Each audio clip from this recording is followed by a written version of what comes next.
Check one, check one. All right, we have audio. Well, thank you everyone for bearing with us. It is 5:37. We will come to order. Tonight, we are just having a hearing, so we don't have a lot of action items, but we're going to have a lot of speakers. So if you can all, when your turn is called, if you could approach and state your name and address for the record, and you'll have 3 minutes each to speak, and Nancy will give you a reminder when there's 1 minute left, just so you know where you're at, and we are happy to hear you, and thank you for coming out tonight. Chair, we'll have to open the meeting and vote for it? What's that? Do we have to open the meeting to accept it? You don't have to vote for it? I don't think we're accepting anything for the record, so we're just gonna move along to public comment. And Nancy has the list. She's getting this for us now. Thank you. All right. Just make sure that they state which agency they're in, because we're gonna have to go through this whole thing, you know? Oh, and if you're with an agency, if you don't mind stating which agency you're with, that would be also very helpful. Thank you.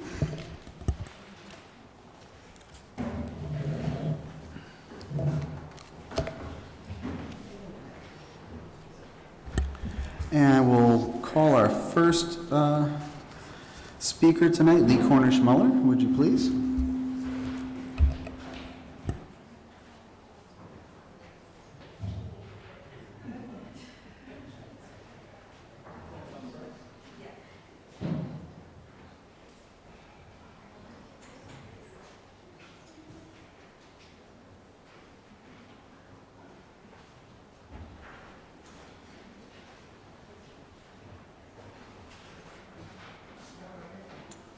Thank you. Hi, I'm Lee Cornish-Muller. I live at 14 Highland Avenue in New London. I am the president of the 7th Regiment Youth Performing Arts Organization, which houses 7th Regiment Drum and Bugle Corps. What's that? Closer? Is that better? All right, great. So, Drum Corps, over the years, has become an almost all-white, upper-middle-class dominated activity. The rising cost to run a drum corps, the travel, the food, the buses, the fuel, etc., has caused tuition over the years to spike, and it has deterred disenfranchised lower-income youth from believing that they could participate in the activity. In New London, 58.8% of the students are from low-income homes. So kids from New London stay away, even if we offer them a tiny bit of money to help them, because they need more than a tiny bit. We have been striving to build an inclusive culture that encourages, supports, and celebrates the diverse voices of the students of all races and communities. And we especially want to do this in our own hometown. The thing that we struggle with is bringing in youth from New London. The pushback that we get is that our organization is for rich kids. I'd like to change that narrative. I want them to know that we support them, we will teach them, and our hometown supports them as well. So, let me see, the 7th Regiment will take members with no musical experience, no marching experience, and no dance experience, so long as they are dedicated to learning. At the same time, we hold this teaching philosophy. We do not sacrifice, our competitive prospects, having now made open class finals for 11 years running, as well as 5-time Drum Corps championships at World Open Competition. The tactic of treating every member special and letting them know that we care about them, win or lose, has been a winner for us. We treat our students as human first, embracing all people, teaching those who are willing to learn and work hard, and family philosophy first. This request was written specifically for the Scholarship Fund for students from New London who are from disenfranchised low-income housing. And and students of color. Because creating diversity, equity, and inclusion is not an isolated plan for us or initiative. It is a journey, something that we look forward to as opposed to the apprehension of a new policy. DEI will be a perpetual journey. We embrace all people, and hopefully this scholarship will work for us. Thank you. Thank you for your attention. Look forward to a decision. Thank you. Thank you very much, Lee. The next speaker we will welcome is Victor Chervis, Flock Theater.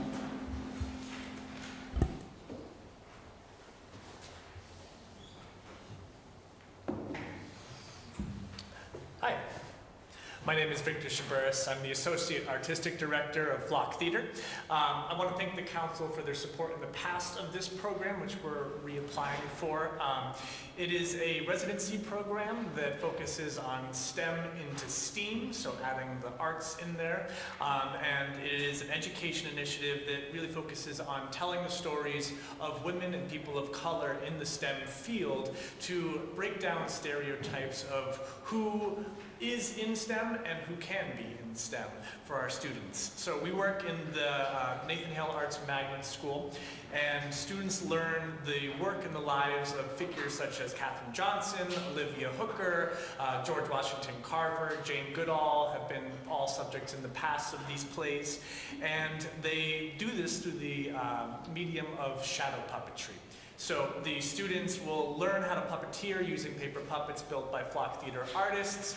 They will use antique teaching machines called overhead projectors to project those shadows, and then they will narrate, they will act, they will learn how to use sound effects, and as an entire classroom, an ensemble, they will perform these plays that tell these stories of the life and work of these figures. They will perform them for their classmates and the entire school community. At the end of the day, promoting education in terms of history, confidence, and STEM as well. So we look forward to developing and growing this program and reaching more students in more classrooms, hopefully, and telling more stories to inspire the New London youth, whatever career path that they may choose, be it STEM or the arts. We hope to inspire them. So thank you for your time. Thank you very much, Victor. The next speaker we will welcome is Mary Ann I'm not sure if I'm going to pronounce that correctly. Can you give me a little help? All right. Thank you. Good evening, councilors. Thank you for having us here to speak. My name is Mary Ann Martinez, even though you can't read it, and I'm the director of the New London Community Meals Center, 12 Montauk Avenue. And I'm here to talk about my application, which was for funds to support a working families pantry. But what I want to start out by saying is, I'm tired. We served 6,837 meals in January. So that's in New London, all those meals, 8 of those days, we served over 300 meals for the day. And 3 of those were over 400 meals in one day. That's a lot of people coming to Montauk, right? And historically, the people we've served have been what most people would, I guess, stereotype as a typical soup kitchen person, right? Someone who's not working, someone who may have a substance abuse problem. Well, that's not the case any longer. We're seeing more and more ALICE families, asset limited income constrained families. These are families that are working, and the greatest part of learning we had was you folks had helped us to fund a dine meal truck, which we were going to TVCCA and bringing meals to families that had their children in that child care. All of them were working families, a lot of them were immigrant families. The struggle for them was real, trying to get from work to pick up their child, to get home. A lot of the moms we met were riding the bus to do this, right? And they were very grateful and thankful for the prepared meals we were bringing them. We had conversations where a lot of them, mothers and fathers, grandparents, said, we love this, we love these meals and they help a lot, but we really like to cook with our families at home. We want culturally appropriate foods. So we started adding a pop-up market to the dine truck, which we were able to buy produce, fruits, vegetables, eggs through another grant that we have from the Connecticut Department of Agriculture called the Local Food Promotion Program. And we did that at least once a week. A lot of the parents said, we would say, well, why don't you go to, Food to the People pantry or the other pantry? They can't because they're working. And now that Whalers is not around, there is no Saturday morning pantry available for these folks. So our application is to add a small Saturday morning pantry to serve the families that we already have relationships with through the other programs that we run, so that they're not coming to the meal center with their children, so we can defray them into doing what they want to do, which is to make meals as a family together. So that's our ask, and thank you for listening. Thank you. Thank you very much. The next speaker we will welcome up here is Janet, and forgive me, I may mispronounce this, Janet? Freiberg. Oh, thank you very much. Thank you.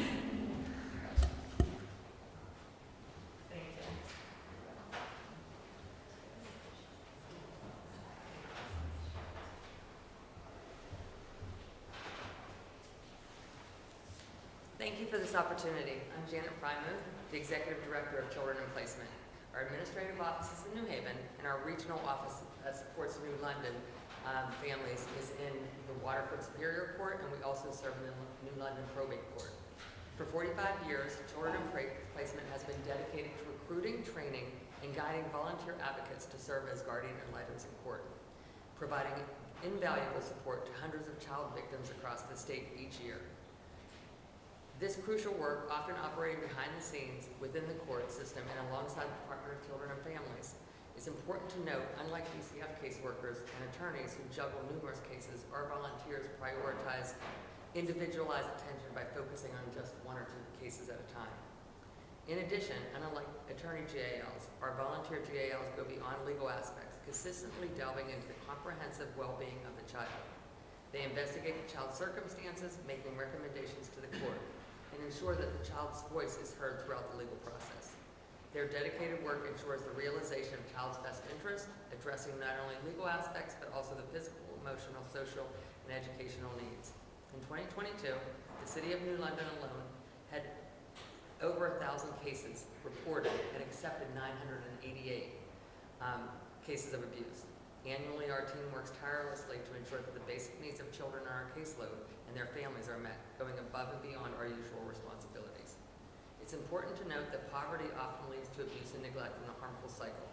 Families grappling with financial hardship may encounter significant barriers to accessing essential resources and support services, compounding stressors within the household. Poverty can worsen familial tensions and increase the likelihood of abusive or neglectful behaviors within the household.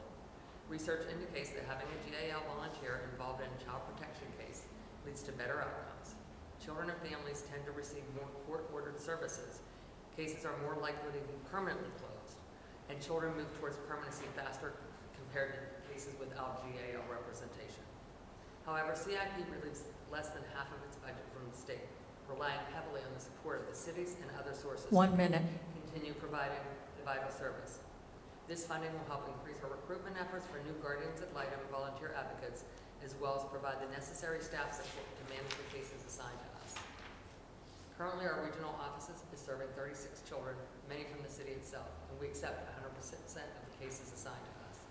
Above all else, remember this: our volunteers are the unwavering voice dedicated solely to advocating to the child's best interest. They diligently monitor the child's ongoing safety and provide steadfast support through court proceedings. Our volunteers work tirelessly to eliminate any barriers hindering the child's journey to a safe and permanent home. Thank you for your time and consideration of our request. Thank you. The next speaker we will welcome is Robin Vilches.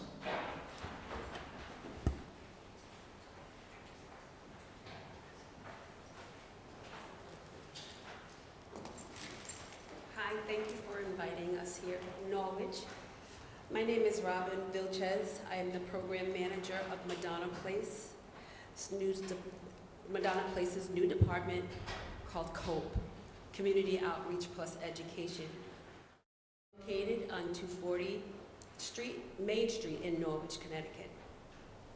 Our mission is Madonna Place provides services which strengthens families, promote health, and prevents child abuse and neglect. COPE is community outreach plus education, and we're asking for support from the New London CDGB grant funds to continue working with our New London families.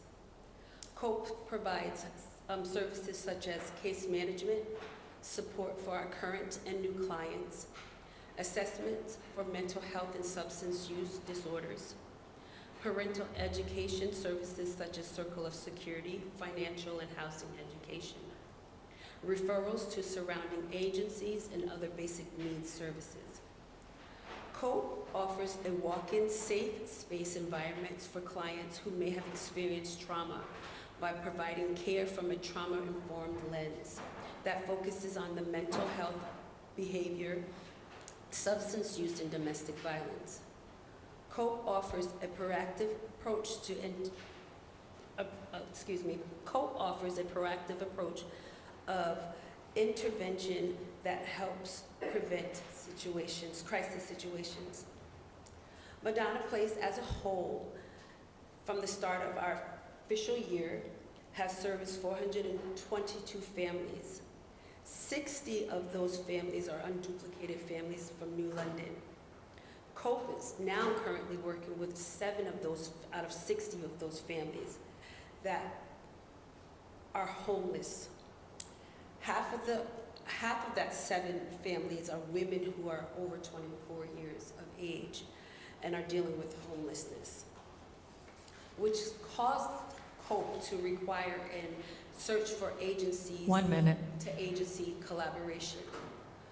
COPE is currently collaborating with OIC, who provides domestic violence education classes for our Norwich families. And in return, we hope to utilize the space in OIC's facility to service the families that we continue to service in New London. COPE is also searching for a bilingual CHW worker for this purpose as well. So we hope that you consider Norwich COPE as a part of your CDG grant. Thank you. Thank you, Robin. The next speaker we'll welcome here is Josh Posey.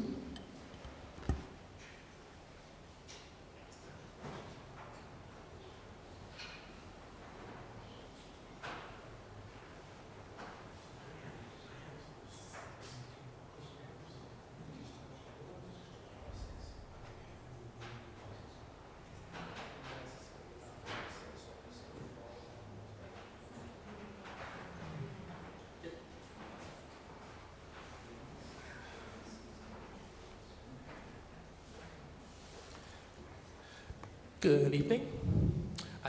Before I start, I'm Josh Posey. I'm the Director of Recreation for the City of New London.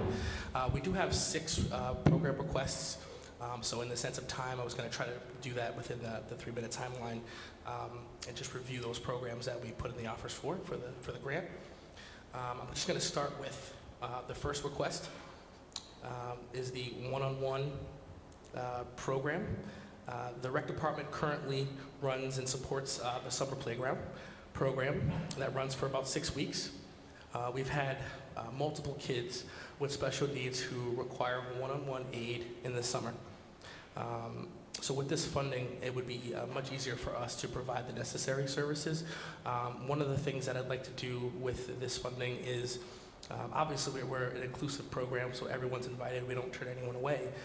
However, we would like to add in some additional workshops with the people that we'll be working with. So once we hire the aides, we would also like to provide more programming for them. So that would be the one-on-one.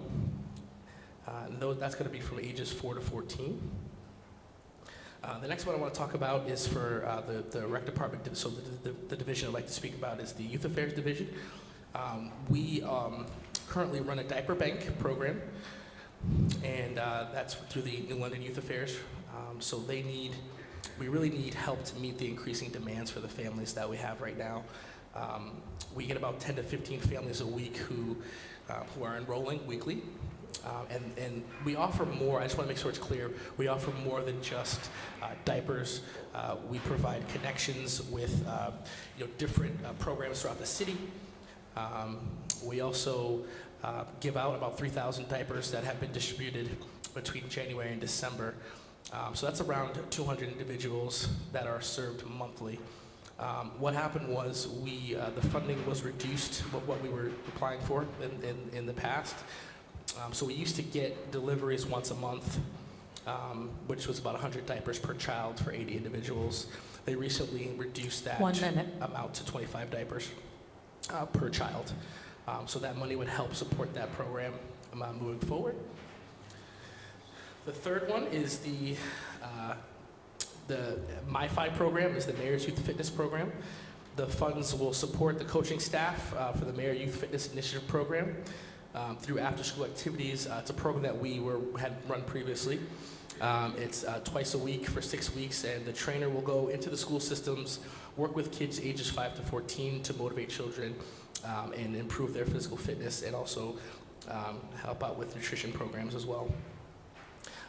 Because childhood obesity is still on the rise in New London, so we do have a high-risk community. So again, we wanted to continue that program with partnership with the schools. The fourth program is the free swim lessons that we provide with the city.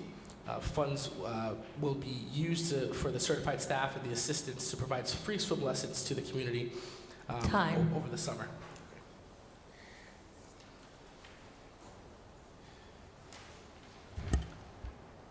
Thank you, Mr. Posey. I know you have a lot to say. It's a lot to squeeze in 3 minutes. Yep. And the last ones I missed were the teen program for 10 to 14 and the Early Childhood Family Center. Thank you. Thank you. The next speaker we will welcome up is Michelle McCabe.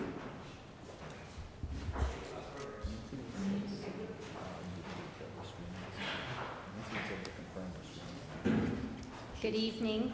My name is Michelle McCabe, and I am the Executive Director of Connecticut Main Street. Our offices are located in Hartford, but we are a statewide nonprofit that supports communities large and small in creating and maintaining vibrant downtowns, main streets, and town centers.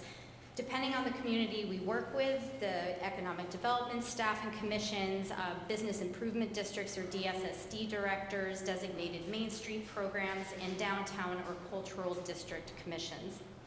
As a coordinating program for Main Street America, our foundation for accomplishing great community hubs is rooted in a national proven 4 points of Main Street management: organization, design, promotion, and economic vitality. We provide our member communities with a detailed annual assessment, technical assistance, access to specialized resources, and opportunities to participate in special programs, projects, awards, and events. And all communities in Connecticut have access to our webinars, education and training summits, and attendance to our Spotlight on Main events. New London has been a member of Connecticut Main Street Center since 2009. At that time, it was through the New London Main Street Corporation, and today we work with the Cultural District Commission and the City of New London's Economic Development staff. Based on the challenges that we've seen throughout the state, Connecticut Main Street developed a program that expands Main Street management capacity around the issue of filling storefront vacancies. Connecticut Main Street has partnered with the Black Business Alliance to help entrepreneurs transition into brick and mortar spaces for the first time. Together, CMSC and BBA created Diversity on Main, a program that will lay the foundation for successful matchmaking of available spaces to the right businesses for location and ensuring their longevity. Diversity on Main assists communities in bringing together stakeholders to create a fertile ecosystem to recruit new businesses in a thoughtfully curated manner and to sustain both new and existing businesses in the downtown district, including arts and culture. BBA and CMSC designed a 3-year plan for implementing our Diversity on Main program in New London that would include baseline data collection, stakeholder convening, specialized trainings, work plan development, evaluation, and incentive program design, and annual impact measurement. 1 minute. Our CDBG request is to fund the data collection, impact measurement strategy, and evaluation efforts. We'll be working in partnership with municipal economic development staff and others to create inventories of the downtown buildings and businesses And then CMSC will bring a new technology partner to New London, Ginkgo City, to compile these inventories in a GIS platform that will be available and updatable to the community. Simultaneously, the Black Business Alliance will be conducting their own data collection exercises, reviewing their business clients and assessing them for brick and mortar interest and readiness to create a list of potential businesses for storefront tenancy. We will be conducting stakeholder interviews and with the goal of convening group discussion to discuss findings and determine a plan of action based on the data collected. We're looking to engage our BIPOC entrepreneurs and revitalize the downtown by inviting them into spaces here. We have an amazing group of young people, and I thank you for your time. Have a good night. Thank you very much. The next speaker we will welcome here is Diosca Carabello.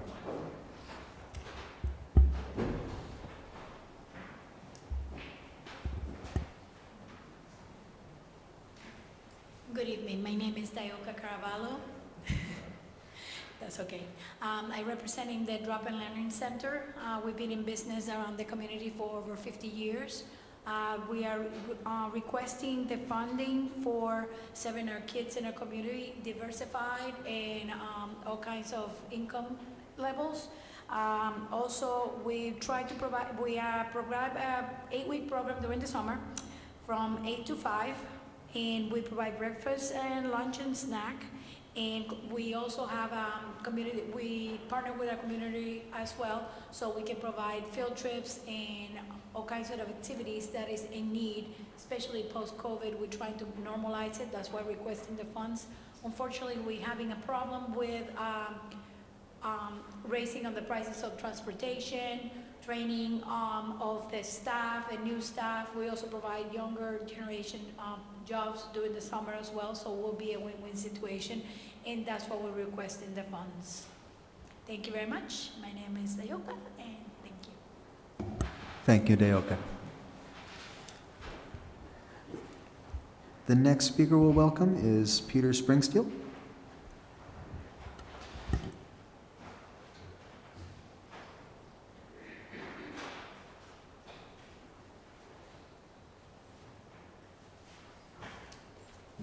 Good evening, councilors. My name is Peter Springsteel. I am an architect and I am chairman of the board of Hope Inc.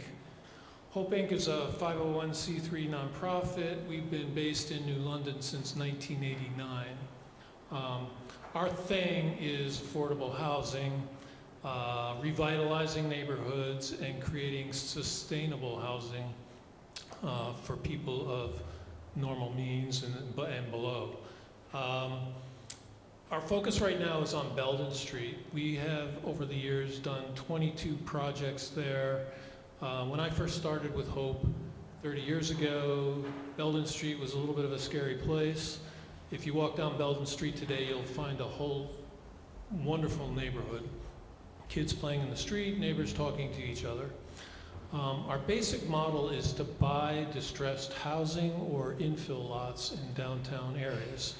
And Belden Street's been the main focus. There's probably 3 or 4 remaining homes on Belden Street that need revitalization. About 2 years ago, we purchased 57 Belden Street. The house needs a total rehab. Typically, we get our financing from the Housing Tax Credit Contribution, which is a state CHFA grant, essentially, through tax credits. Over the last 4 years, as you probably know, the cost of housing has escalated to a point where it's very difficult for people below 50% of the AMI to afford housing. So we've targeted that group. We buy these houses, we renovate them, and then we allow people to purchase them, usually with an apartment in the building to help them afford the purchase of the property. And these folks are all below the 50% area median income. There's restrictions on the property, so they can't just turn around and flip it and make a lot of money. 1 minute. So we basically set them up with a new renovated home. We use excellent products, and we give them education in terms of owning a home. And we've had this very successful model on Belden Street. 57 Belden now, we're finding that it's harder and harder to make the tax credit money cover the cost of what we do. So we're just seeking your help any way you can. So thank you for your time, and take care. Thank you, Peter. The next speaker we will welcome is Annie Stockton.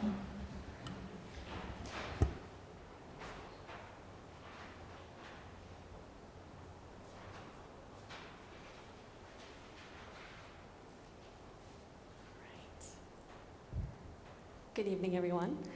It's nice to be here. It's nice to see you. I want to just start by just thanking you for the work you're doing. Oh, sorry. So Annie Stockton. I am Annie Stockton, the Vice President of the Gemma E. Moran United Way Labor Food Center, located at 374 Broad Street in New London. Sorry about that. And I just wanted to start by thanking you for being here today. I know this is it's tough work. There's not enough money to go around, and you have to make some tough decisions. So thank you for all that you do.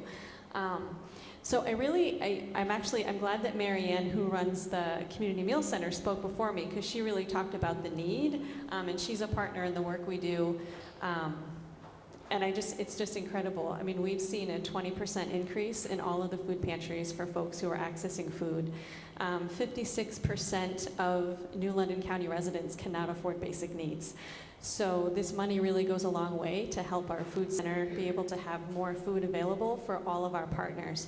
I guess I just wanted to give a little background. So we are a food bank located in New London. So we are providing the food for 27 different pantries located in New London. So we don't serve the folks directly, but we are providing the food so the 27 different pantries can serve the community.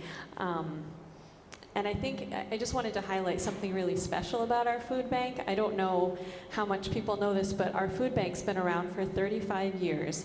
And it's really unique, not only for United Ways to own and operate a food bank. We are the only United Way in the world that owns and operates a food bank, but also for a community to have a local food bank is really special. There are a couple statewide food banks, but the fact that New London County has its own and it's located right in New London makes it I think it's a really special thing that we have in this community. So I think it's important that we get the support we need to keep it running. And because we are a community food bank, we've been doing new things this year. So I know this came up, I've talked to some council members and some people that work for the city, and this idea of if the need is growing and growing and growing, but there's not more money, does it make sense to just keep starting more and more pantries in the community? Because then you're stretching things so thin. So we've been doing some, innovative work around, okay, so how do we talk more and communicate more to make sure the needs get met and do the best we can with what we have? So we've been meeting with all of the New London pantries every month to talk as a team, like, okay, if you open one Saturday, then you can open one on weeknights, or if you have Tuesdays and they cover Thursdays, right? So we've been doing a lot more communication. So in addition to giving out food, we're also trying to communicate with all the partners so we can do our best to serve New London as a whole. So trying to reach people in different ways with the resources we have. And I thank you. And I invite you to come visit us anytime if you'd like to come take a tour of our warehouse. We'd love to have you. So thank you. Thank you. Thank you very much, Annie. The next speaker we'll welcome is Ronna Stuller.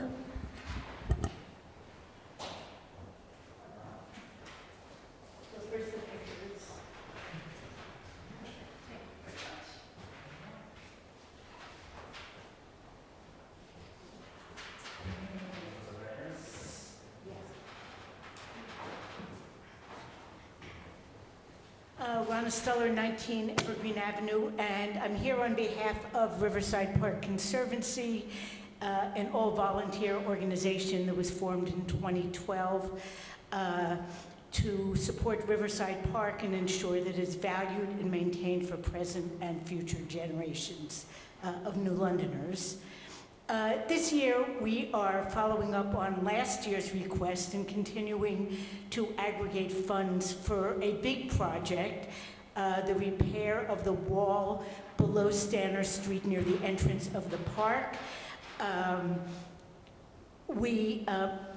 The quote we got, that it's about a $26,000 project. We have about a third of that cost in our own funding, and received about $2,500 last year through CDBG, but need a lot more to really do a good job that goes beyond emergency repairs and really preserves and restores the historic wall, which is about 100 years old.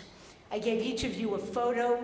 It wasn't in the original application because it was taken about a week after the application was due, that shows the problems of the water seeping down into the park. That's in spite of the fact that Public Works did put in a rain garden on the Adelaide side that deals with the water coming down Adelaide and the entrance, but not the water that comes off of Stanner Street. And the water not only floods the park, but it washes the mortar out of from between the stones. And that wall supports Stanner Street. It's not just a historic feature. A few weeks ago, New Londoners had a shocking reminder when the church next door collapsed and left a hole in our skyline. And we're reminded that as costly as regular maintenance is of historic structures, the price of neglect is higher still. And in terms of dollars, as well as the loss of our city's landmarks. The Riverside Park Wall is 100 years old, and we're asking City Council to support us in restoring it so it can grace the park and support Stanner Street for at least another 100 years. Thank you. Thank you, Rana. The next speaker we will welcome is Margaret Suslov.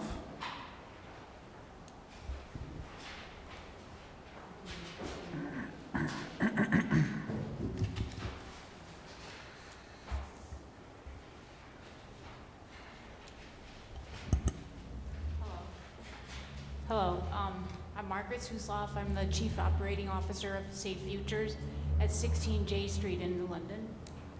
I have to put on my glasses, which is sad.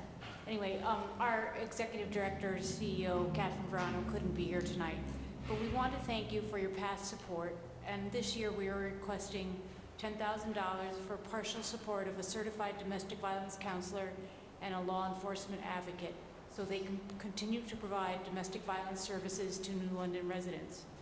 We are the only domestic violence service provider serving all of southeastern Connecticut. Last year, we served 10,000 victims of domestic violence, sexual assault, stalking, and trafficking. Of the 10,000 victims we provided, we delivered 115,986 services. In New London, we served over 2,000 victims throughout last year. And in 2022 and in 2023, there was 5 intimate partner homicides in southeastern Connecticut, with 3 occurring in the city of New London. We do have court advocates who are contracted to be in the New London Criminal Court, where over 35% of the docket are DV-related cases. We also work in partnership with all area police departments, including New London, on a lethality assessment program, which is when police departments called to a domestic violence incident, they conduct a lethality assessment screen to determine if the victim is at risk of being murdered. Last year, New London Police conducted over 230 screens, and they called in 198 at the scene to our 24/7 dedicated LAP hotline, which is answered by an advocate, and they talk to the victim, immediately connecting them to services. And all LAP calls are followed up by our law enforcement advocate. We also have implemented, in the past few years, Camp Hope America Safe Futures, which is the first camp developed specifically for children impacted by violence. 1 And minute. it's- Thank you. It's based on the science of hope, for them to see that there can be a better future. Last summer, we served 31 campers, with 67% being New London residents. And throughout the year, we offer a monthly pathway program for children, so they're continuing to see each other and also meet with staff. And of the 57 children, 70% were New London residents. All our services are free and confidential. Our hotline is available 24/7. Our New London Counseling Office at 16 J Street is open Monday through Friday, 9 to 5, for walk-ins and appointments. As I mentioned, we also have court support staff in New London and Norwich courts for criminal and civil matters. And besides our emergency domestic violence shelter, which is available 24/7, we have 5 other housing programs. And we also provide prevention education services in the schools. Thank you. Thank you, Mark. Oh. Thank you.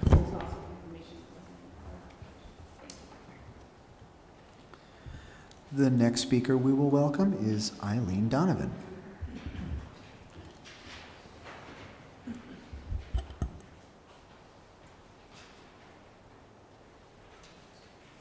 Thank you. My name is Eileen Donovan. I'm the Director of Learning and Engagement at the Lyman Allen Art Museum. I'm a resident of Hodges Square.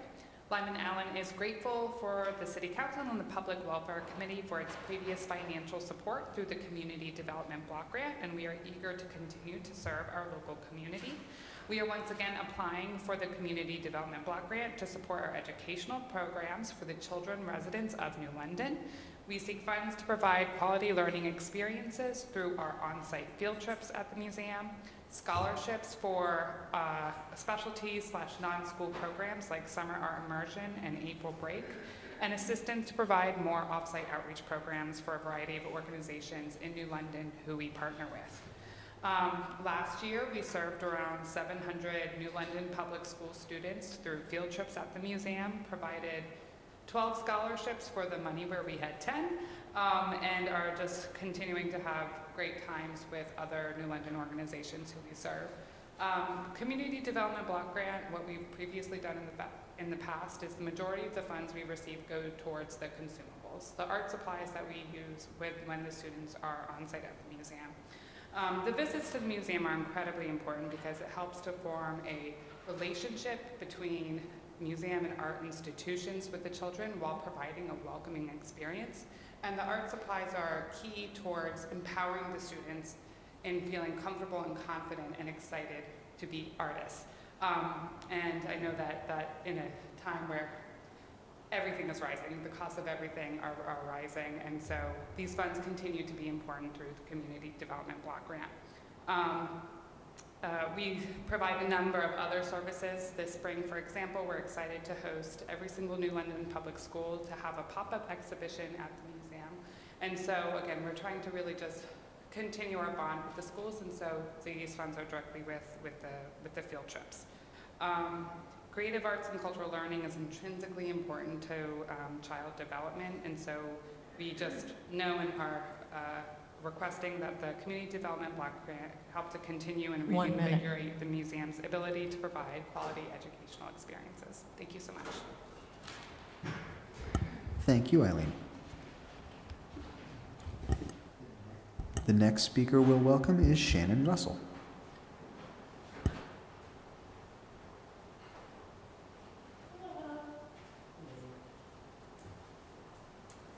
Thank you for your time. I'm Shannon Russell, representing Heavy Hitters USA, based at Whaling City Athletic Club, 436 Broad Street, behind Dollar General. Since 2005, Heavy Hitters' mission is to provide after-school and summer support programs for youth to develop life and work readiness skills. We use fitness training, including boxing, strength training, jiu-jitsu, kickboxing, circuit training, to foster a positive, healthy, and conscientious lifestyle. Heavy Hitters is committed to the development of character and positive choices through athletic pursuits in youth ranging from 5 to 18 years old. Youth are teamed with coaches and mentors to develop self-respect, discipline, and participate in community service where available. Since its founding, Heavy Hitters has provided sports and exercise training and mentoring, keeping at-risk youth involved in positive activities and encouraging them to take out their frustrations in the gym instead of fighting. Building off the success of our Gloves Not Guns, Southeastern Connecticut Activity Group, CGAG, and most recently our Summer Survivors program, which is in partnership with the New London High School wrestling team, coached by Mike Wharton. We partner with local school systems, state of Connecticut probation offices, local behavioral counseling service providers to support these youths and their families get through their issues of the day. Summer Survivors started after the 2020-21 wrestling season was canceled, and Coach Mike Gordon saw how it messed with his athletes and students. He teamed up with Ken Ward at Heavy Hitters and created this program with a clear goal: do what we need to protect and foster the mental health and interpersonal, social, and emotional skills of our community's kids. By giving them a positive place to go in the summer where they could connect with their peers while working on their specialists, we're specialists and coaches to improve their physical and health and athleticism. His wrestlers get full access to the gym and its classes all of off season. By the way, they crowned a new Class M state champion in the 215-pound weight class this past weekend with Caden Smith, and they are preparing for the State Open Wrestling Tournament this coming weekend. So, go Whalers. Through this grant, we are looking to expand our current programs to support New London youth. The NEED program we are addressing is providing a place for the youth in New London to go that is safe, a place to learn about fitness, but also character building. Currently, we offer youth classes in boxing and kickboxing. Specifically, our boxing classes are filled to the brim, so our teenage participants can take gym-wide classes as well. We have the capacity to serve over 50 youth, New London youth. We don't turn anybody away. We want to offer a program where the youth in New London can attend classes year-round, attend positive activities, encourage them to take out their frustrations in the gym instead of fighting or acting out in school. We want to teach them the principles of Heavy Hitters: responsibility, accountability, integrity, pride, respect, trust, loyalty, and honesty. And I invite you all to stop by and visit Heavy Hitters. Thank you. Thank you, Shannon. Next speaker we'll welcome here is Eugene Thoreau.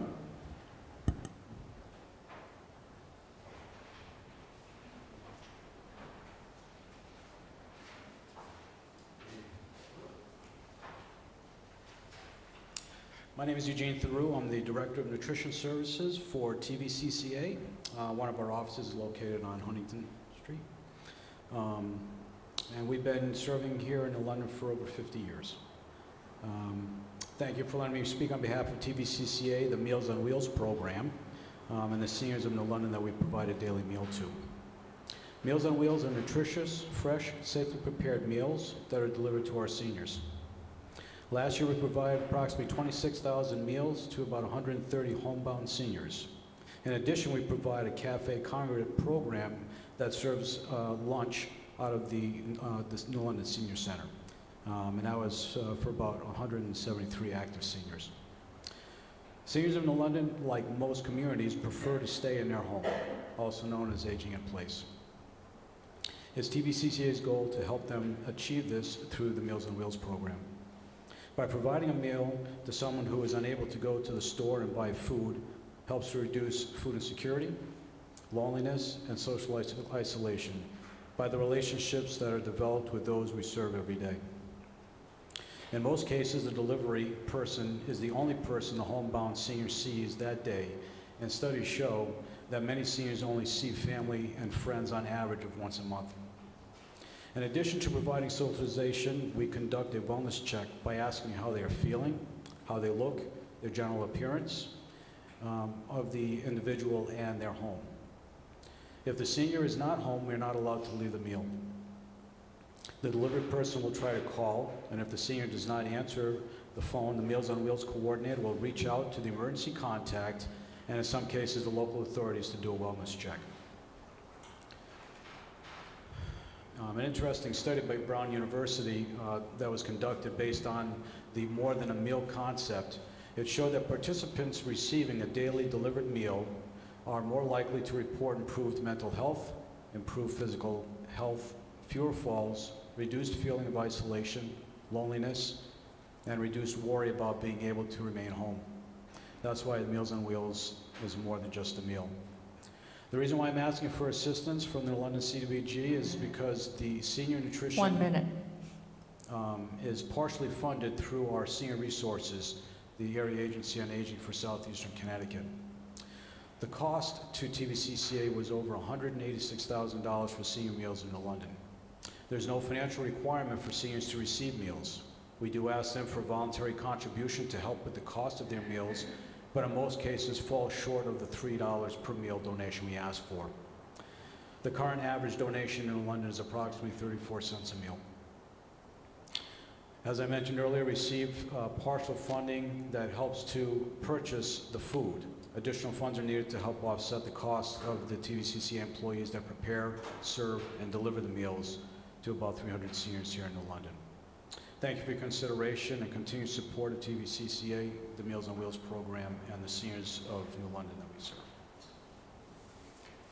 Thank you, Eugene. The next speaker we'll welcome, and forgive me, this is another hard one. Is it Errol Maurice?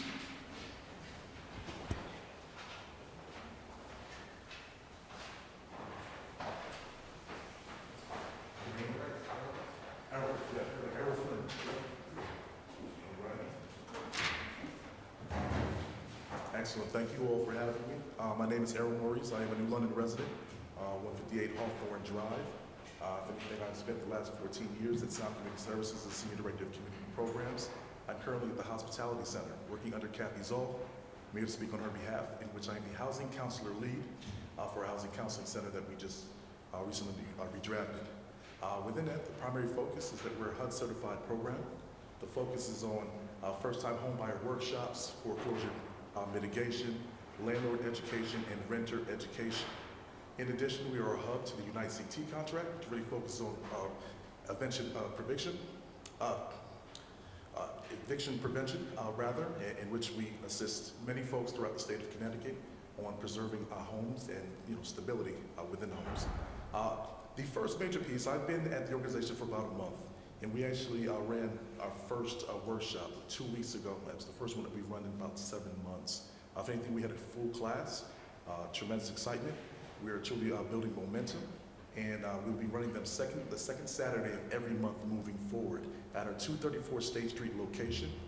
We will be moving to a hybrid model in which we're going to give folks the opportunity to either come in person or take the class virtually. Within that, they qualify for the housing certification under HUD, which allows them to potentially get down payment assistance that covers their legal costs and their closing costs as well. Biggest problem that I've actually recently noticed is the fact that many people within the city do not know about this program. That is a problem in which my strategic plan is really centered around outreach and education. You can't have integration without collaboration. That is pretty much what I am doing on a daily basis, reaching out to various folks. I had a beautiful meeting this morning with the Connecticut Land and Trust. I'm part of the Community Partners in Action. I am doing my best to kind of really get this thing rolling. Thank you so much for your interest in our programs. And without you guys, we can't make this happen. That's all pretty much I have for now. But thank you guys for your time. Thank you, Errol. Thank you. All right. The next speaker we will welcome is Stacy Hare.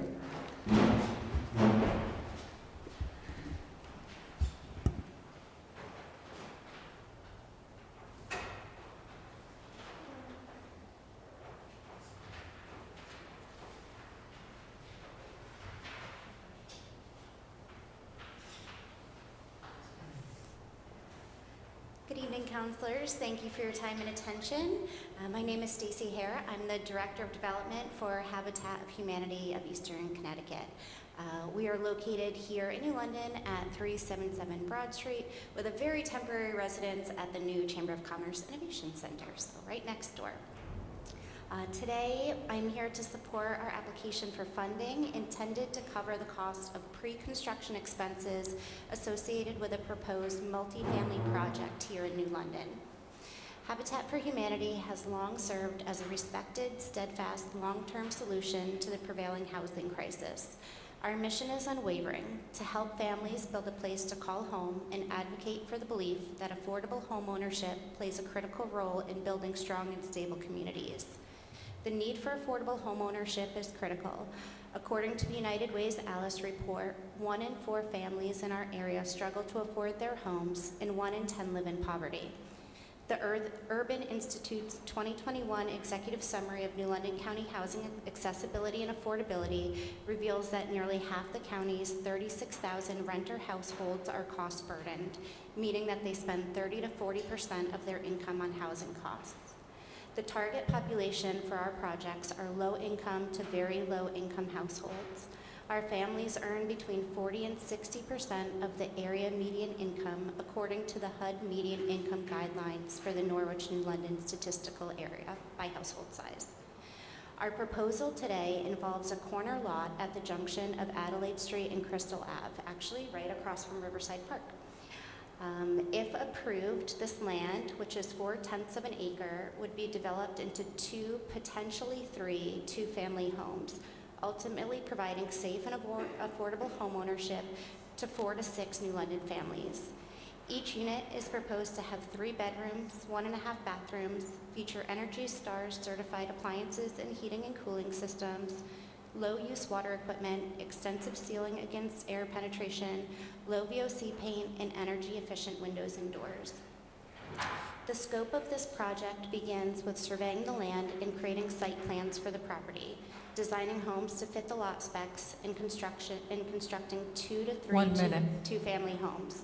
Habitat for Humanity of Eastern Connecticut is requesting the funds to cover the cost of these expenses. The scope of this pre-construction work is segregated into 3 phases: surveying and design, permitting, and plot plans. Once completed, the property can then be cleared and construction can begin. We anticipate that we can welcome these new Habitat families into their homes by the end of 2025. The granting of the CDBG grant would significantly jumpstart our construction timeline, as this project is currently unfunded. This grant would allow Habitat to begin the necessary pre-construction work necessary to creating a comprehensive project proposal to pursue and secure additional grant funding and donor support. Thank you very much for your consideration. Thank you, Stacy. Thank you. And the next speaker we'll welcome is Sarah Luffler. She's with me, so I'll just take her out. Okay. All right.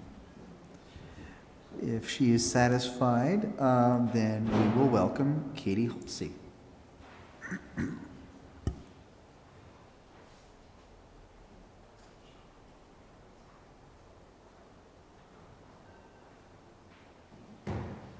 Good evening and thank you.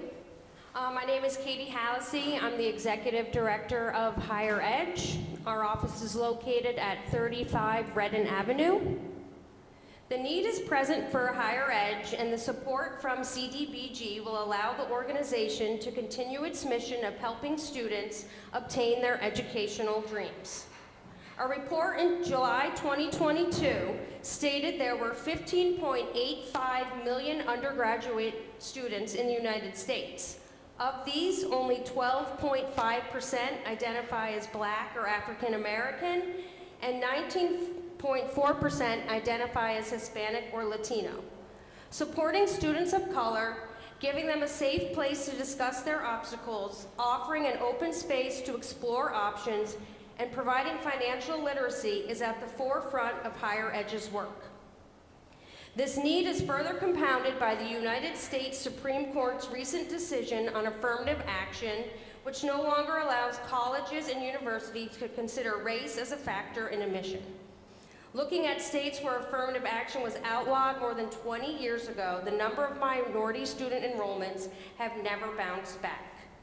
A dean of undergraduate admissions at the University of California, Berkeley said, "The fact that there are high schools in this country that have manicured lawns and golf courses And there are other high schools in this country that have bars on the windows and metal detectors in the hallways, and yet we are asking both of those students to show up on the application process the same. Doesn't make any sense.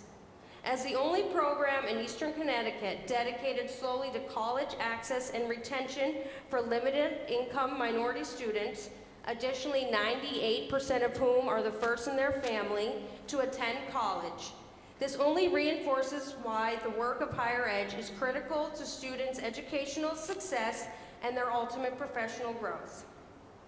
Since 2016, 140 students have earned their college degree, with 21 graduating this past May. 85% of the graduating class of 2023 enrolled in college, and 90% of students from the class of 22 persisted to their second year of college. A student summed it up best. She is a graduate of New London High School and is now enrolled at Eastern Connecticut State University. Higher Ed had guided me through the process of applying for college, helping me find colleges, write my college essay, and apply for aid and scholarships are just a few of the things they've done. I also felt safe and comfortable enough to talk about my struggles, which were always met with kindness and understanding. I'm very thankful for Higher Ed for making me and so many others feel ready for life after high school. Thank you. Thank you, Katie. You too. And we will welcome Debbie Phillips next.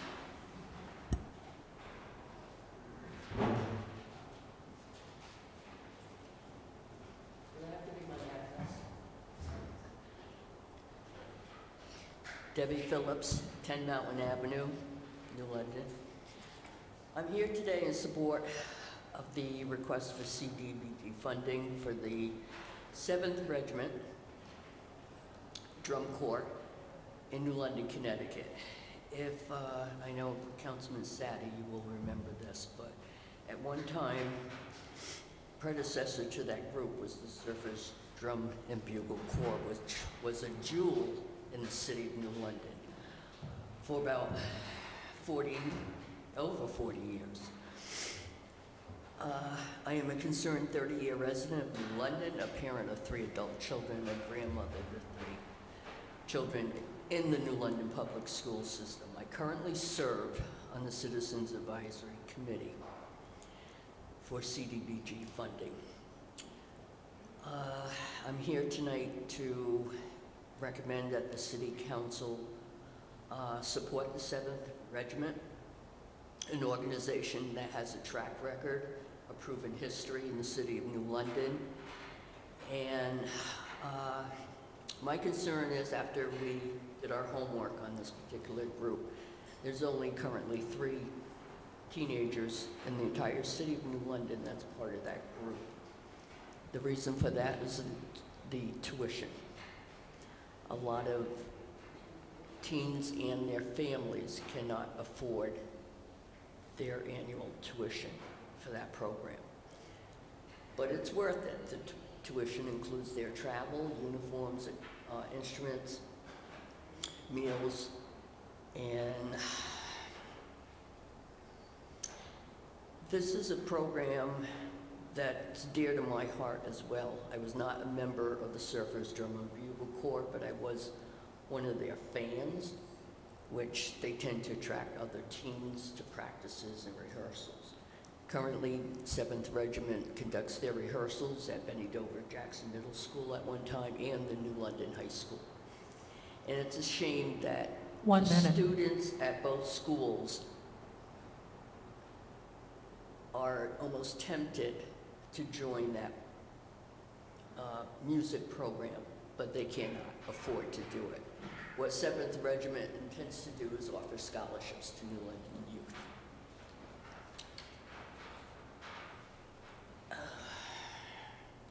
It is my hope that the City Council will not only approve the recommendations for full funding of the 7th Regiment organization, but to also find additional funding from other departments or line items to make sure that organization is 100% funded. And thank you for your time. And you guys have a lot of decisions to make, as the advisory committee also went through it as well. All right, thank you. Thank you very much, Debbie. And our final speaker who signed up this evening is Gloria Dover. I'm sorry.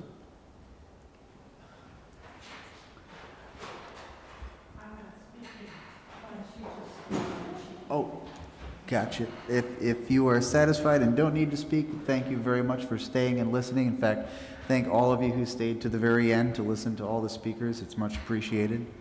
And with that, that is everyone who signed up. And so if there is no comment, going once, going twice for comment, I'll take a motion to adjourn.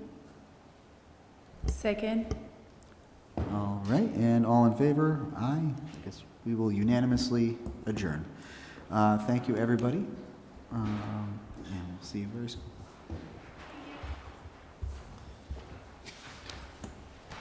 Do you...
Tonight's City Council meeting on February 20th, 2024. I want to welcome everyone that's here in the audience and also those that are watching through our stream.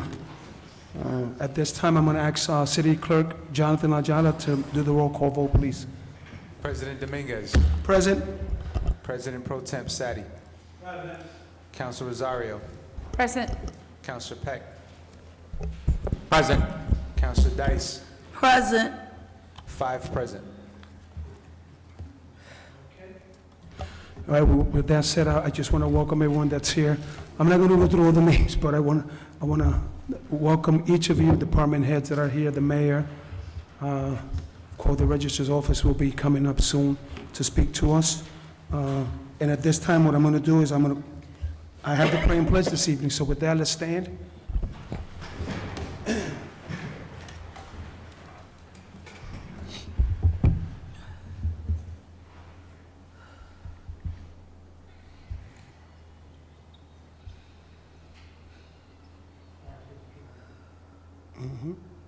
Hold on. I wrote a prayer tonight.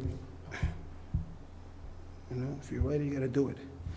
All right. Heavenly Father, I thank you for the privilege that we have of serving the city of New London. I pray, Father, that as we discuss tonight's agenda, we will always put the people's interests above our own. Remind us, Father, that we are in this position not to be served, but to serve the public, just as Christ, who is King, came not to be served, but to serve and ultimately die on the cross to save us. I also pray this meeting will be a success and everything we do tonight is led by the Holy Spirit. In the name of Jesus, I pray. Amen. Amen. All right, let's do the pledge. Pledge allegiance to the flag of the United States of America and to the republic for which it stands, one nation, under God, indivisible, with liberty and justice for all. Now in Spanish, prometo lealtad a la bandera de los Estados Unidos de América, a la república que representa una nación ante Dios, indivisible, con libertad y justicia para todos. Okay, thank you. You may take your seat. Again, welcome to tonight's meeting, everyone that's here in the audience, and again, those that are on stream. Yes. Oh, yes, he was in. Okay, I want to thank Councilor Hart for joining us. Okay, no problem. He was here because I saw him, but thank you, President Pro Tem Sadi. All right, so with that said, we do have a public hearing this evening, the first one that we're going to have this year, and at this time, I'm going to call both our registrar's office, which is bipartisan. We have Republican Robin Perro, and also we have Rich Martin to come forward, please. Yep, please come. Try to see if there's a chair available, or if not, okay. I know the discussion tonight will be with the registers of voters on early voting locations. That's our hearing, public hearing this evening, so we want to welcome both of these gentlemen who work really hard to make sure that we spread the good news about the importance of voting here in our city. All right, so with that said, the floor is yours. Thank you, everybody. Rich Martin, Registrar of Voters. As you may or may not know, Connecticut last year voted to implement early voting. That is starting with the presidential preference primary, which will be held on April 2nd this year. The early voting period begins the week before for the PPP, as we call it. There'll be 4 days of early voting. Starts on Tuesday, March 26th. The second day will be Wednesday. Then Thursday, there's a day off because of Good Friday, and then there'll be Saturday voting as well. Those voting days are from 10 a.m. to 6 p.m. In the fall, for the general election, there'll be a 14-day period of early voting, so it's a much longer period of time. And a couple of those days, Tuesdays and Thursdays, are from 8 a.m. to 8 p.m., so they're longer days. And there are weekend hours as well.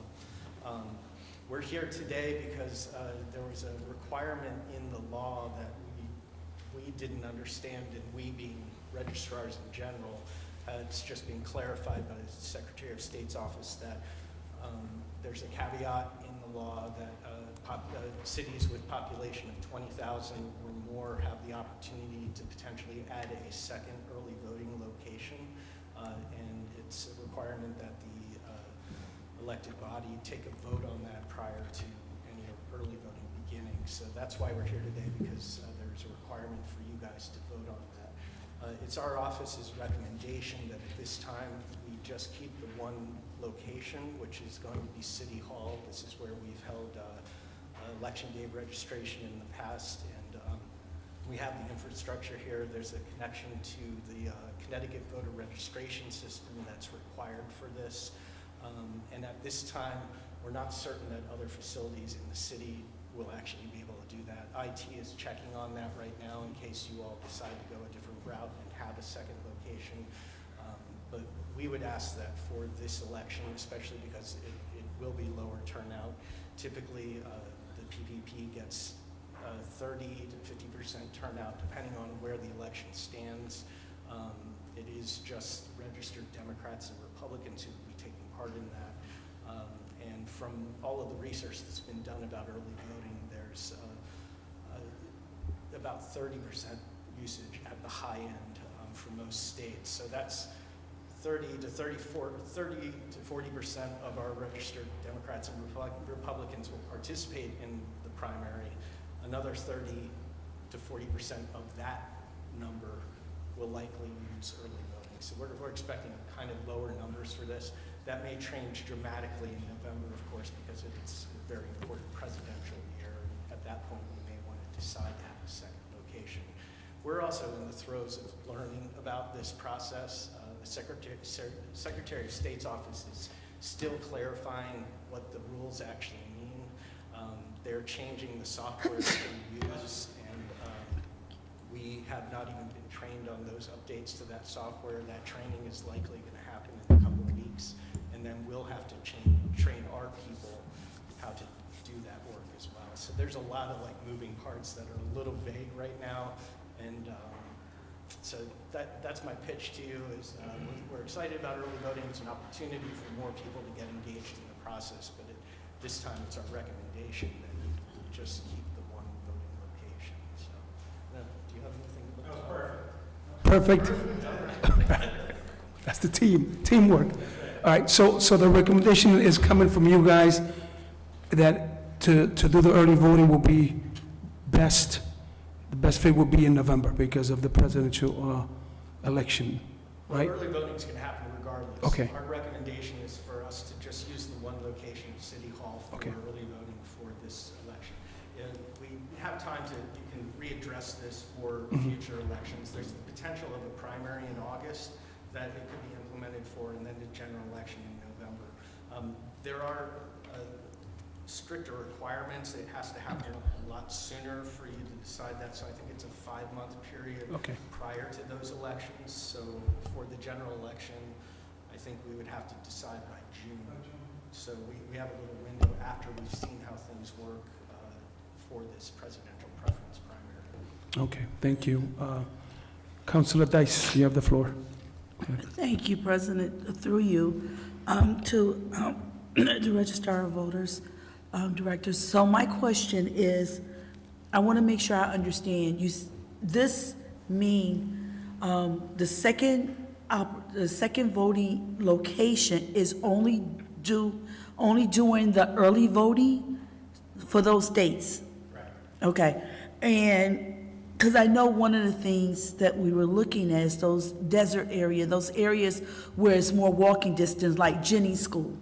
And so will we not think of this as an opportunity to see, will we capture those families that are in walking distance? So I just want to put that out there because it seemed like there's some variables that we don't have answer to, like, is Jenny School have the technology and able to meet our needs and so forth. From what I understand, what you just shared is that you're still looking into seeing what is could be feasible for the future, and then we may have an opportunity where maybe not during the April time, but in June?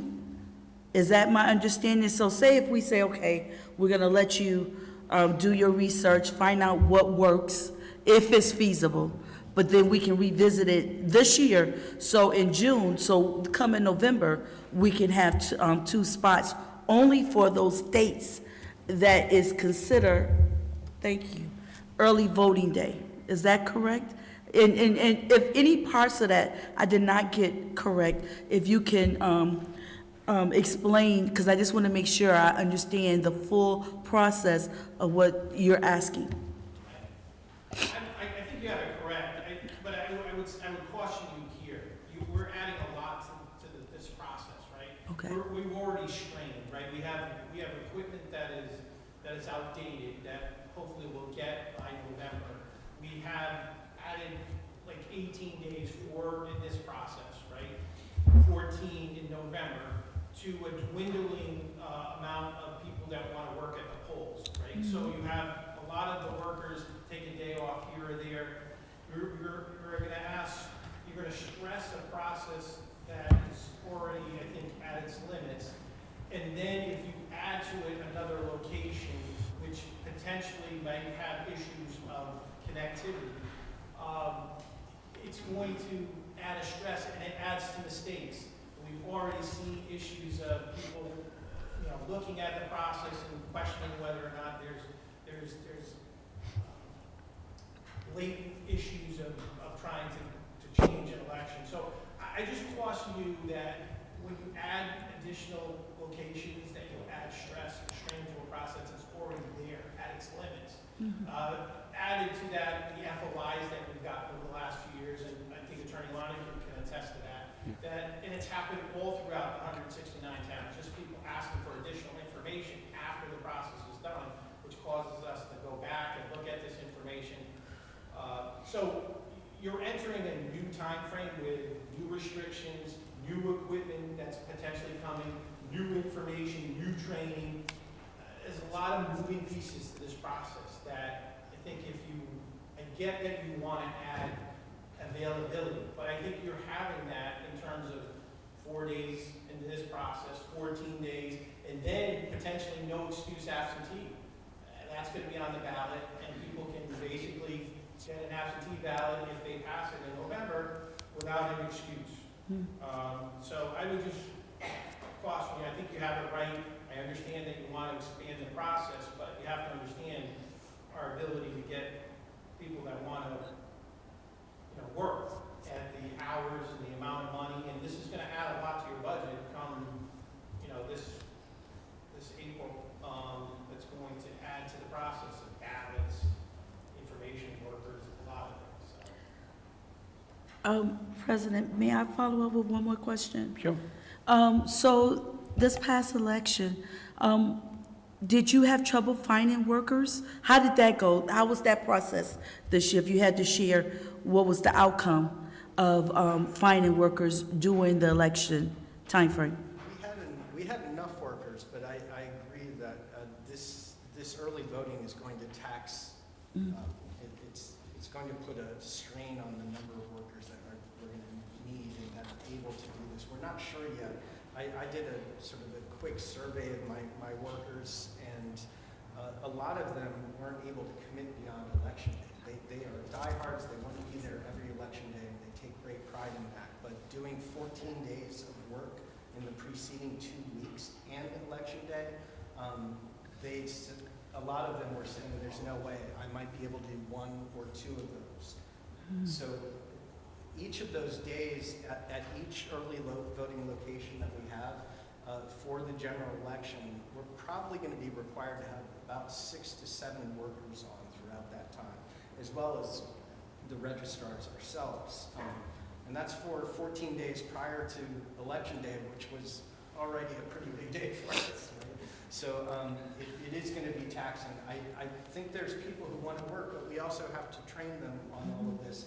And as Rob sort of attested to, we're getting new software in June. They say June. Now, you know how these things go. It may come in August or October. But the CVRS that we use is going to be critical for early voting because you have to mark people as voted every day of that election. So it's critical that software is part of it. It hasn't been before. We used to be able to just use books, cross names off, and then we would enter the data after the fact. That software is changing in June, if all goes to plan. And then new tabulators are going to come on board. Supposedly for the general election, we're not sure yet. All of that's going to require new training for all of our people, as well as new training for a lot of new people. So you should keep that in mind as we're making this decision. To your previous question, yes, this is a testing ground for us for the presidential primary. I'm actually working with Rick from IT Rick Genovese, to test out what can be done. There's a special router that gets us into the state system. And we're not sure yet if we'll need another one of those, which may or may not be available, or if we'll be able to tie in at other public facilities and get onto that system. So we'll know more about that tomorrow, but we are doing that research. So, sorry, long answer. Thank you. I yield the floor, President. All right. Let me call on Attorney Landrigan. You have the floor, sir. Thank you. I just wanted to piggyback on and just kind of clarify a little bit. So just for everybody's understanding, early voting is happening. And it's going to happen at the presidential primary, and then it's going to happen again for the general election, and your registrar of voters are going to have to deal with that. And the responsibility is to have at least one location available for early voting. So everybody's going to be able to vote early. It's just right now it's going to be at one particular spot. The requirement for a municipality over 20,000 in population is whether or not it is feasible, prudent, reasonable to identify a second or third or fourth location where people can vote early, not vote on election day, but where they can go and vote early. And that's the only question in the short term that the council will be asked to determine. There is no time limit on when that has to be made. If your vote is going to be, we're good with just one location for early voting.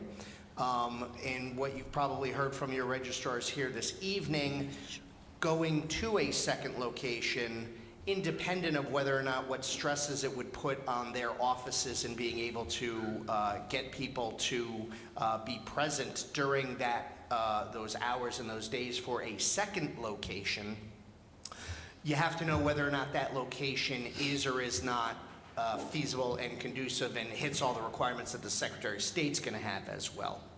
So I think in sort of cutting to the chase here, what I'd suggest is at the next council meeting, and I can put together the CAM, would be a vote of the council, I'd say probably to not elect to have a second location for early voting at this point in time.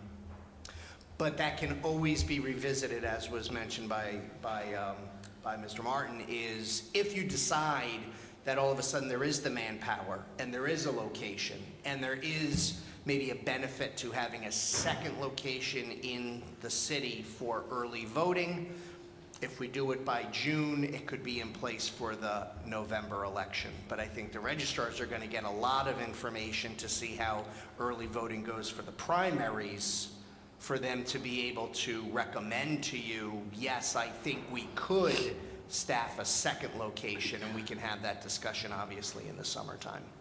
But that's basically, early voting is happening. You're not voting whether or not you do or do not do it. The only question is whether or not early voting takes place at more than one location. So I hope that clarifies it for people. Definitely. Thank you so much. President, would you mind if just what he shared, I just Go wanted ahead. to question, because I understand exactly what you're saying. I guess one of the things that I would want to come back with information on, what would be the time frame? Like, would they be open like a regular election from 6 to 8 or, PM, or because early voting? So we're looking at time frame. We're looking at all our location, because even the senior center, that should be, is that on your list to look at to see? That's the only location right now that would be feasible according to our IT folks. Oh, okay. So, because, the schools are on their own internet, IT systems. So Okay. they're separate, and so we would have to be on a city property versus a Board of Ed property. Got you. Okay, so those are the things I would want, even if we decide to push it off, I still would want the data saying what is feasible, what we're looking at, way before June.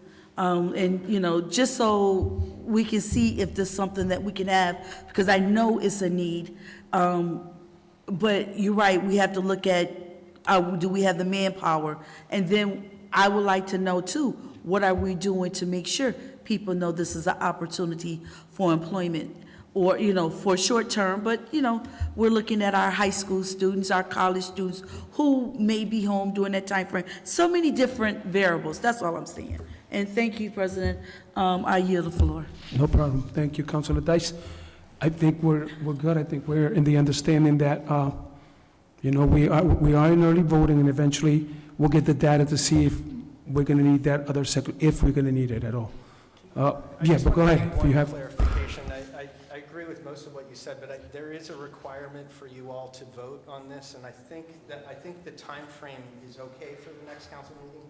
It needs to be 20 days before the presidential preference primary. 20 days, okay. So as long as Yeah, and I think I said the timeframe's only an issue if they're gonna vote in favor of having a second location. the Secretary of State's office said that they need to vote regardless, because we have more than 20,000, even if they're not going to have a second location, they need to vote no. Yeah, no, I understand that they have to vote. Yes. The only time frame that I see in here that we have to be cognizant of is, were they to vote in favor, then there is a time frame that's involved. But if they're going to vote no, it doesn't matter whether or not it happens within 20 days of it. In my reading of the special act, I understand what you're saying. It's going to be on the next council agenda for them to consider up or Well, I did get down. clarification from SOTS that they've read it differently, and they've given us a handbook beyond the law, so Okay. I'll pass that on your way. That would be great, because I haven't been provided with any handbook or anything from the Secretary of State that you might have. So, yeah. Thank you. All right, thank you, gentlemen. All right, thank you again for all the work that you do, Mr. Perro and Mr. Martin. Thank you very much. Bye, guys. All right, so with that, thank you again, Attorney Andrigan, for that clarification, too. All right, so with that said, we'll move on. Minutes of the previous meeting, I need a motion to approve the regular meeting of February 5th, 2024. So moved, Rihanna Dice. Second, Thank Councilor you. Peck. It's been moved by Councilor Dice, seconded by Councilor Akil Peck. All right, all those in favor say aye. Aye. Those opposed say nay. Okay, the motion carries. Next is public comment. At this time, do we? Thank you, Nancy. Nancy, thank you for being here tonight. Our Assistant Administrative for this evening. Nancy, thank you. So with that said, if you're on the list, I'm going to call your name. Please make sure that when you arrive here at the podium, at the seat, the light is green, and then you begin. You'll be allocated 3 minutes to speak. When you have 1 minute left, City Clerk Jonathan Ayala will let you know, and then after that, I would like you to start closing on your comments. For everyone, make sure that you are speaking right into the mic, so this is for public record, and we want to make sure that we understand what you're saying. And also, this is being recorded, as always. We want to make sure that the audience besides that's here and those that are watching it can hear this in an audible voice. So with that said, we're going to begin with Gina Phillips.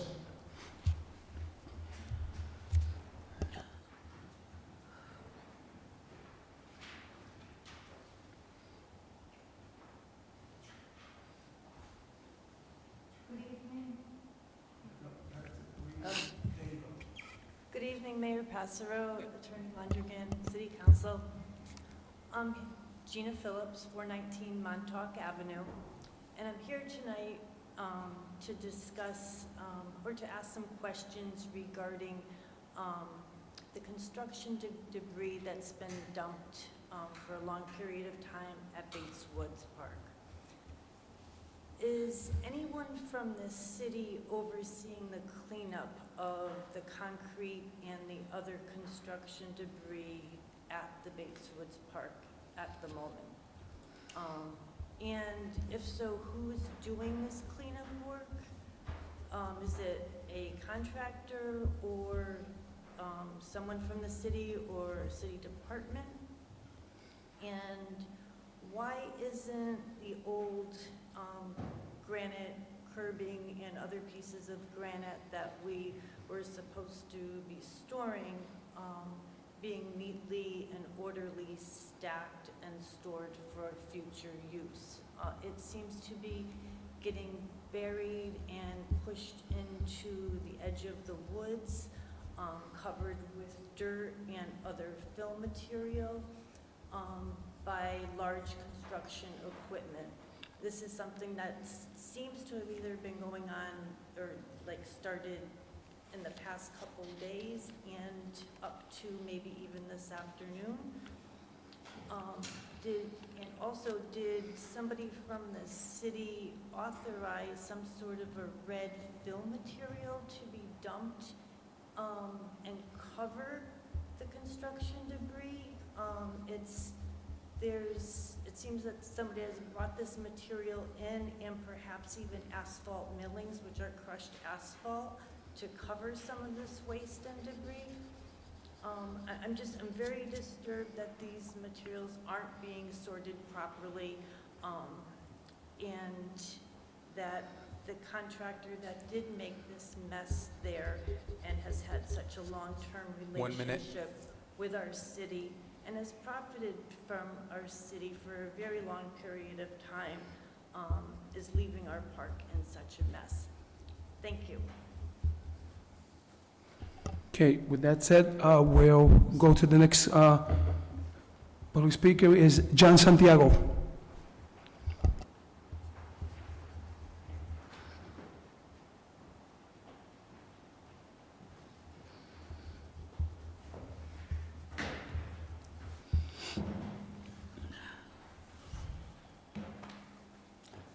How are we doing tonight? My name is John Santiago from 104 Squire Street in London. Since it's Erase the Real Tribe of Judas History Month, Black History Month, I figured I'd bring up how back in October 2020, I exposed the real root of racism in the United States, which seems to be happening behind the scenes. If you didn't know, Connecticut was the first state to accept Prince Hall Freemasonry.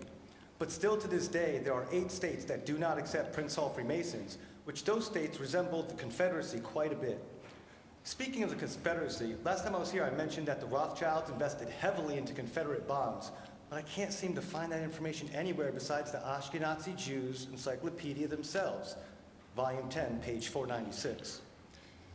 I had also mentioned about how I had found an article by Freemasons bragging about firing the first shots and the last shots of the Civil War at fellow Freemasons. And you know what? Less than 3 weeks after I was here, that article was removed. So you're telling me a Freemasonic website all the way in the United Kingdom heard me say that from this little old room? I smell a Freemasonic coward. Is it you, Mr. Mayor? You know, Mayor Eric Adams in New York City is a Freemason, and he gave Diddy the key to the city. Speaking of Diddy, you guys remember a young lady by the name of Cassie Ventura that was from New London High School? From New London and graduated from New London High School, and Sean Combs came and scooped her up and gave her a 10-year record deal, and we all thought she made it? Well, it turns out Diddy's a sodomite that abuses women. Are we teaching the children the reality of this world where the end of your dreams ends in either joining some secret society and worshiping Satan openly, like Ice Spice recently wearing an upside-down cross and doing devil horns at the Super Bowl? What are we teaching them? Are we teaching them about quote-unquote space?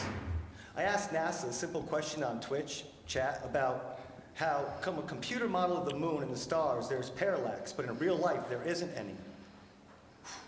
And they timed me out. I wonder why. You guys a fan of sports? 1 minute. You remember when Argentina winning the cup in 2022? You want to hear something crazy? That exact amount of time before their first championship and their second championship is 33 years, 33 months, 33 weeks, and 33 days. Whew. Exactly. Remember when the Queen died? From the day COVID was declared a pandemic to her death is 911 days. And the day from the day Bush declared war after 9/11 on 9/12/2001 to her death is 7,666 days, coincidentally. How about Kobe Bryant scoring 81 points on his 666th game? He also had a 666 workout. Did you know when LeBron James passed Kobe's scoring record, it was the day before Kobe died, and he was in Kobe's hometown of Philly, and it was on the 54th point? Kobe was 41, and Gigi was 13, which is 54. And there's a picture of a snake in 8 pieces on the court, which Kobe was number 8 and went by Black Mamba. Oh yeah, and they gave a toy helicopter out his last game also. So what are we teaching the children? Time. Have a great time. All right, that was our last speaker. Remember I told you at my father's funeral I was going to find out the truth and I wasn't going to stop? Oh yeah, I ain't stopping yet. All right, let's continue. Petitions, no petitions responsible to comment from any councilors? My left? Okay, my right? Go ahead. Councilor Sadi. As always, thanks to the public speakers for coming out, Ms. Phillips and Mr. Santiago. It's always worth listening to you. Thank you, both of you. Thank you, President Pro Tem Sadi. Any other speaker? Comment on that? All right, Councilor Dice, and then Peck. Thank you, President. I had to take a breather for a moment after the public comments, because it's really important to understand why we're here. And sometimes when people share stuff, it can be personal, or it can be hurtful. And I just want people to be mindful that we have an agenda that we need to address and need to stay focused on. So I would like to encourage people to stay focused on that. And then I'd like people to understand, Ms. Phillips, you brought up some things that need to be addressed. And sometimes it's hard, sometimes it's hard to address something without getting it in advance, to do background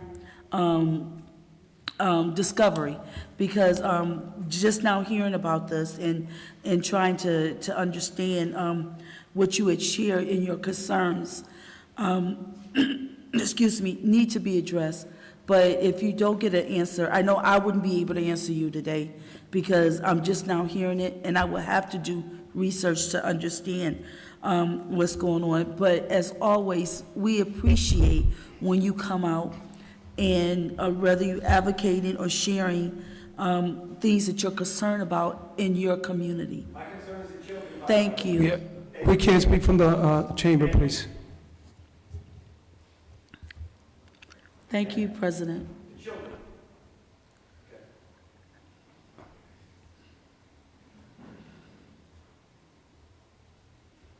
All right, let's have Councilor Peck. Thank you, President Dominguez. First of all, I want to thank each of the residents here for coming out tonight. It's very cold out. Thank you, Ms. Phillips. Thank you, Mr. Santiago.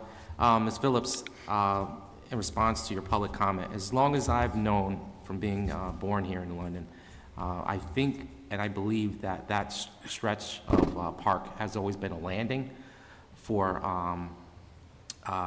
you know, not waste, I shouldn't use that term, but construction material that was, you know, being left there, like, I guess, before it's being taken away, maybe. But it's something I haven't seen that's new, but maybe we can look into other alternatives now that, you know, we're trying to be more conscientious to our environment. And it's something I think that, you know, like my colleague had said, that knowing this, we'll get with the mayor and try to understand and come up with, you know, an answer. Mr. Santiago, thank you for coming out. And that's all I have, President Dominguez. Thank you for giving me the opportunity to speak. All right, thank you very much. With that said, we close. Oh, I'm sorry, Councilor Hart. Sure, and thank you, you know, Gina, for bringing the question. I had, you know, seen the articles and had asked similar questions to Director Sear, And as far as I understand, that the council in the previous term had reviewed that section of land, which used to be the landfill, and it approved a plan to build solar power there. And so, without speaking to the details of what fill is going to be used where, I know it might be worth putting out a communication to explain the plan a little bit more to the public, but it's my understanding that that is part of the plan to build solar power there. Is that accurate? Okay, you have said, sir? All right, thank you, Councilor Hart. With that, I'm going to move on. All right, next, we have reports of communication and communication. Any questions for Attorney Landrigan this evening? From the councilors, Councilor Sadi. President Pro Tem Sadi, excuse me. Through you, President Dominguez, to Attorney Lonergan, on the litigation side, number 4, number 3191/opioids. Do you have any ability to expand upon that at all? Yeah, this is just as part of sort of the global settlement of the opioid litigation. There's just been some reorganization of some of the pharmaceutical companies as they go in and out of bankruptcy. And we were just getting some updates as far as how those reorganizations were going. It in no way, shape, or form is impacting whatever is the proportion, percentage, share, if you will, of the settlement money that's to be coming to the City of New London. Thank you. I have no further questions. All right, any other councilor? Councilor Dice? Through you, President, to the Director of Law, it's number 10075. And I was just curious because it's only listing one of the churches. And I just want to make sure I understand because I keep hearing about Engaging Heaven Church. Are they, I was just wondering why the email only going to one of them, or just clarification, that's all. Yeah, no, I was just referring to the property is owned by Engaging Heaven Ministries, Inc. But I think just on the street, if you will, the property and the building was commonly known as the First Congregational Church. So I'm just using that term of art. I'm not trying to differentiate between either of the prior owners or the current owners. So yeah, for clarification, Engaging Heaven Ministries, Inc. is the owner.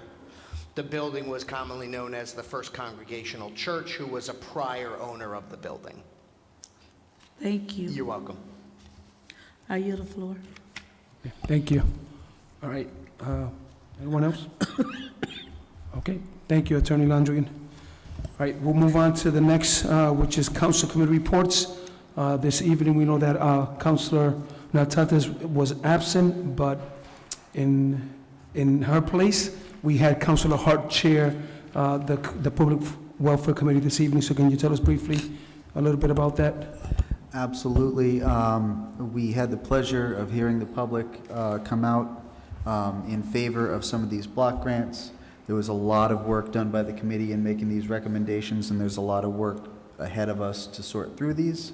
But I am personally deeply moved by the amount of just good work that is done by these community programs for the citizens of New London and the greater area as well. So.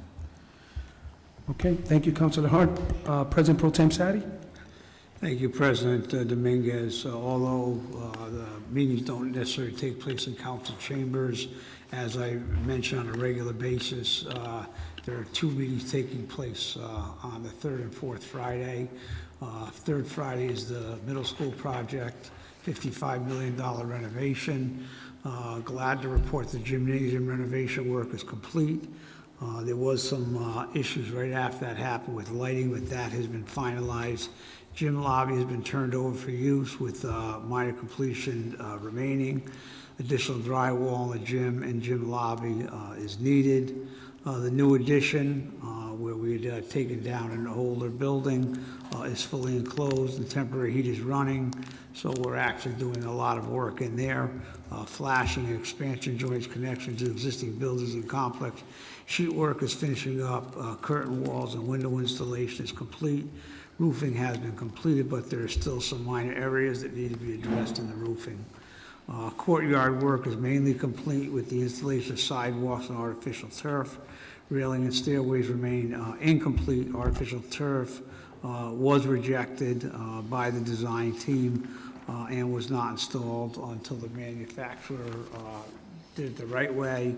And this will be done at no additional cost this spring. The generator was delivered and tested and is running. Paving schedule is set for spring break down on the Waller Court side. That Waller Court is going to be coordinated with the Director of Public Works and also the school construction. We made sure that would happen. And change orders have been sent, and we're awaiting millions of dollars in reimbursements, and our request from February is still pending.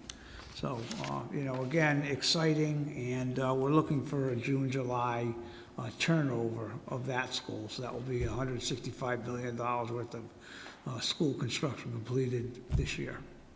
Thank you. Yep, you're welcome. Thank you, President Pro Tem Sadi. Yes, Councilor Peck. Yeah, I just have a basically committee report. I attended the public library meeting today via Zoom. I have always attended most of their meetings. This meeting started at 4 p.m., ended at 4:35 p.m. We had a lengthy discussion about the programs that are happening at the library, an update on the roof repair, and funding needs that they're looking to acquire from the city, as they have other improvements that need to be done at the library. And that's all the committee reports that I have on my committee. Thank you, President, for giving me the opportunity to speak. Okay. All right. You know that we... No, I know. I'm it's going to allow it, committee report. but No, it's usually- committee report, and Go I ahead. just want to make note, I am a part of the building committee. So I just think it's important that we acknowledge all the counselors that attend the meetings, just for future reference. If not, I will make sure that people know that I was there. And that was it. I just wanted to make sure, because I am impressed at the work that's taking place at our school level in our buildings. So thank you for allowing me to share that. No, definitely. Thank you. We're going to make this... All right, Councilor Rosario. Thank you, President Dominguez. I just want to keep it in the record for all those people, speaker tonight, a public hearing. I am very proud and impressed all the hard work they do. And we couldn't say thanks to everybody because everybody speak and leave, and they left just right before we say thank you all. I extend my gratitude to all of them because I face today and see people that we don't see it. We just see the activities they do in the community, and it's very, very important that we acknowledge all this hard work that they do for our community. Thank you so much for all those that will see this video later. Thank you. We're going to move on to the Mayor's Office of Communication. You have the floor, Mayor Passero. Good evening. Good evening, Mr. President and members of the council. I'll start with an invitation from the New London Police Department. There'll be a promotional ceremony this Thursday, February 29th at 3:30 p.m. here in Council Chambers to promote Officer Ashley James to the rank of Sergeant. Officer James has been a member of the New London Police Department since April of 2015. While at the New London Police Department, Officer James has served with distinction in the Patrol Division and has been the recipient of numerous letters of acknowledgement and appreciation from the community we serve. So congratulations to Officer James, and I hope to see as many of you who are available to come to that promotional ceremony. You said the 29th or the 22nd? Thursday, the 29th. So that Okay. Next, it's a week from Thursday. Yep, okay. Sorry, don't mean to mislead you. Also, many of you should have received an invitation to the opening of the Haitian Hub Resource Center. That'll be this Sunday, the 25th. It's 60 Huntington Street here in New London. So that starts at 3 p.m. I will be attending that. Also, we have a 20th anniversary of a longstanding business in the city, Bliss Yoga and Healing Arts at 228 State Street. That will be on February 23rd. It starts at 4 p.m. if you want to congratulate that business. And of course, we have the annual Elk of the Year dinner. It's special this year because chosen as the Citizen of the Year is our president, Efren Dominguez. So Councilor Sadai's got the tickets. As always, the Officer of the Year is Velvet Royal, and the Elk of the Year will be Skip Goss. So it's always a good time. Hope to see you all at that event. And if you're following the South Fork Wind Project, the last turbine went to sea late last week, and I got a communication today. The assembly is complete, and the final turbine will be delivering power to the grid in a matter of days, and that completes the installation of that first industrial-size wind generating complex off the east coast of America, of the United States. Very proud that the Port of New London has had a significant role in that process. On your desk is a packet of information regarding the Pequot Avenue sewer force main emergency repair. The water and sewer utility has been dealing with this emergency since December 11th. It's been an incredible amount of work, study, engineering. I commend Director Lanzafame, who's here with us tonight, for the work that they've done. It's gotten to the point where we have to move forward quickly with a contract and the three bids to obtain this contractor in your backup material. I authorized that as an emergency authorization, and it's just got to this point today, this morning. So you don't need to act on that tonight. We can put the CAM on the next meeting, but in case you had any questions tonight, Director Lanzafame is here. And finally, I'll address the issue that was brought up in public speaking regarding Bates Woods. I'm just going to reiterate that there's been we are not using Bates Woods to store any materials. We are using what has always been the site of our last landfill in New London. The map is in my office. If anybody wants me to get it for you, I can show you that this landfill has official boundaries. It is not a public park. It is not part of the Bates Woods Public Park. And it has always been used for what we continue to use it for. The top of the hill, the landfill, is capped. And that section of the landfill area is going to become a solar farm with solar arrays, as you all know. The area in question is along what used to be the road that led to the landfill.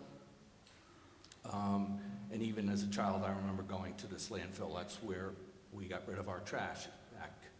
If you know, most of you are not as old as I am, but anyway, it was a time when we took our trash to the landfill there.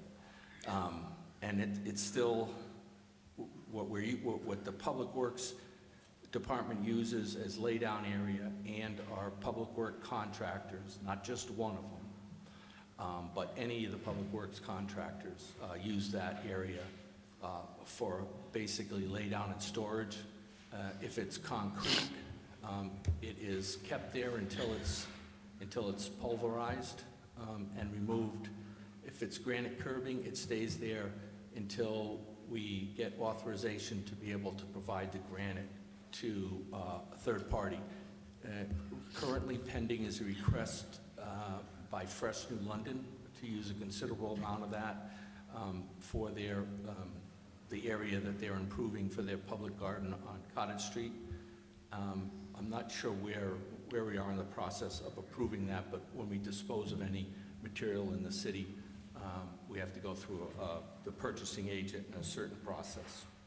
So I hope that clarifies it. I know it was an article in the paper that misled everybody. I can't account for that, except that people should do their own research. I think most people understand the situation. We're a very land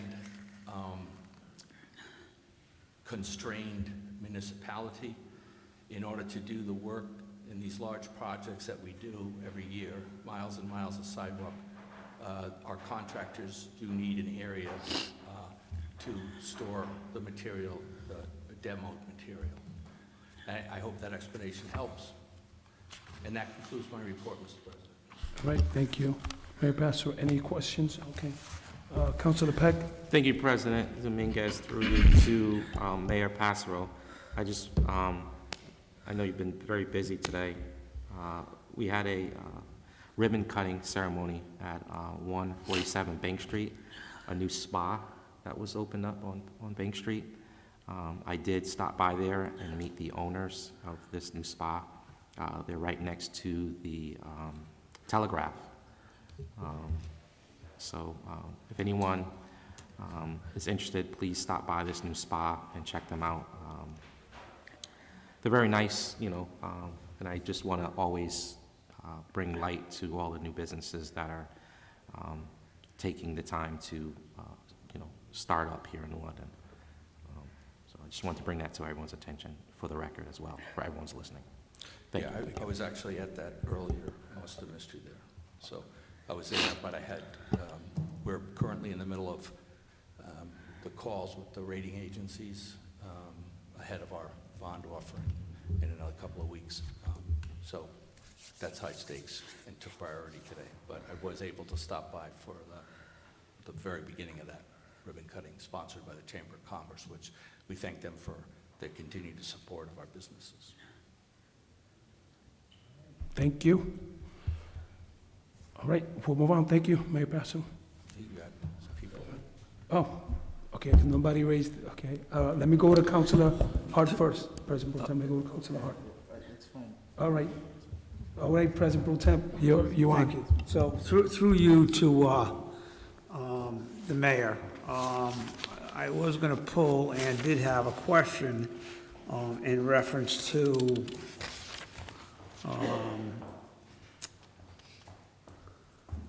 $8.9. But that's not the same 1,800 we're talking about. You're saying that this one that we just received is a special, we're going to add this to the agenda? No, it's the packet that's on your desk, and you don't have to add it to the agenda.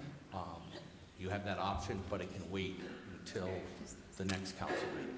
But it's not the same as 8.9? No, it's, I got to get to 8.9, hang on. Okay. I've I didn't think so, separated it. but. Yeah, that's 8.9 is 1.8 million in infrastructure. that's, yeah. Yeah, Yeah, it's the same, yeah. That's just a coincidence. Okay, This is the, Thank you. I'll let The mayor, let me say this, Mayor, the mayor did approach me about, and I said, you know what, I don't want to put it in the agenda tonight. You guys have it, you have any questions? It's an emergency, right? This is an emergency, and that's, Yeah, you know, if you have any questions, you can reach out to the mayor, but I didn't want to go through the whole thing about adding it tonight, so. All right, so my What's that? second question then, All through right, go you, ahead. Council President, to the mayor, is that my understanding is that this is, we had a 1.079, a 1.442, and a 1.604. It does mention that you, my question is answered. No further questions. Thank you. Okay, thank you. President Pro Tem Sadi, okay, go ahead, Councilor Hart. Thank Have you, a question Mr. for the mayor? Yes, thank you, Mr. President. Through you to the mayor and Director McBride. I'm less familiar with the Wastewater Pollution Control Authority and where its source of its funds is. I know it says it's going to be using WWPCA funds, but where does that reserve come from? Is that state or? No, that's a special revenue account. So the Water Pollution Control Authority runs as like a separate, for lack of a better term, separate business. They have their own funding, they have their own revenue source, they have their own budget, they have their own account. I'm drawing a blank. Yeah, I can answer that if you like. Yeah, as the mayor indicated, it's a totally separate entity. So think of it as their fund, the general fund has its own fund That's what I was balance, thinking of. and Yeah, each of the entities have their own fund balance. So these funds would come out of the WPCA fund balance. Excellent. And is that the same fund that is the recipient of the wastewater runoff fee that we initiated a few years ago? Is that where that That's a money separate- goes to, or? That's a separate, the stormwater utility is a separate utility. Okay. It's another separate business with its own fund balance, with its own budget. It just happens to be administered by the same commission, the Water and Water Pollution Control Commission. So they have two hats, and they run two of those businesses. All right, same administration, but two different utilities and two different funds. Okay. Thank you very much for the clarification. The law requires the stormwater fees to be segregated and only used for the stormwater system. Okay. Much appreciated. Thank you. Thank you. All right, so with that, we will move on. President Pro Tem, consent agenda.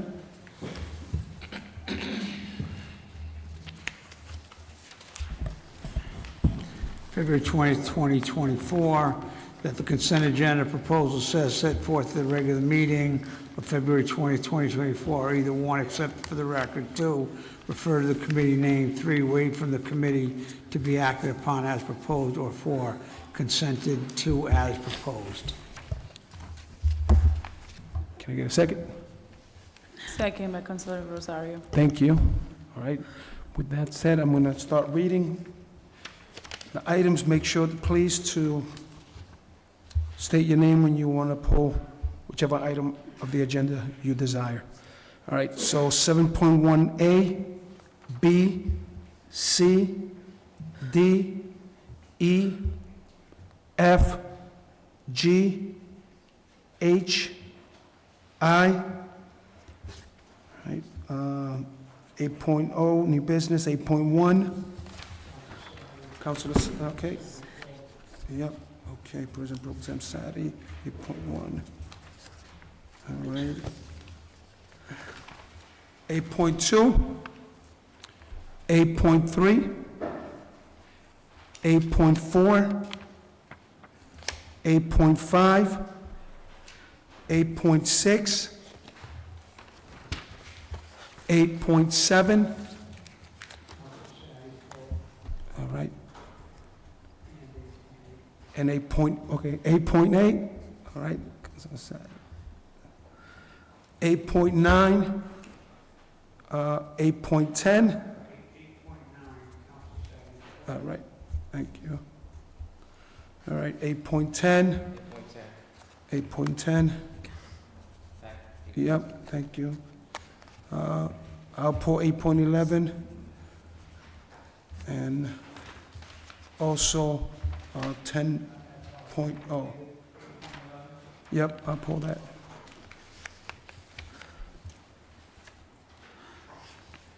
And there is no appointments, and then executive session, I'll pull that too. Okay.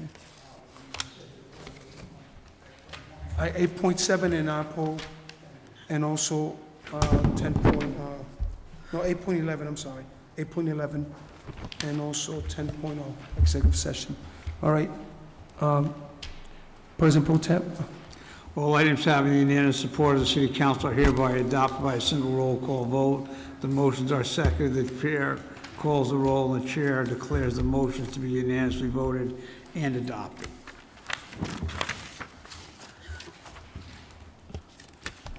President Dominguez. Yes.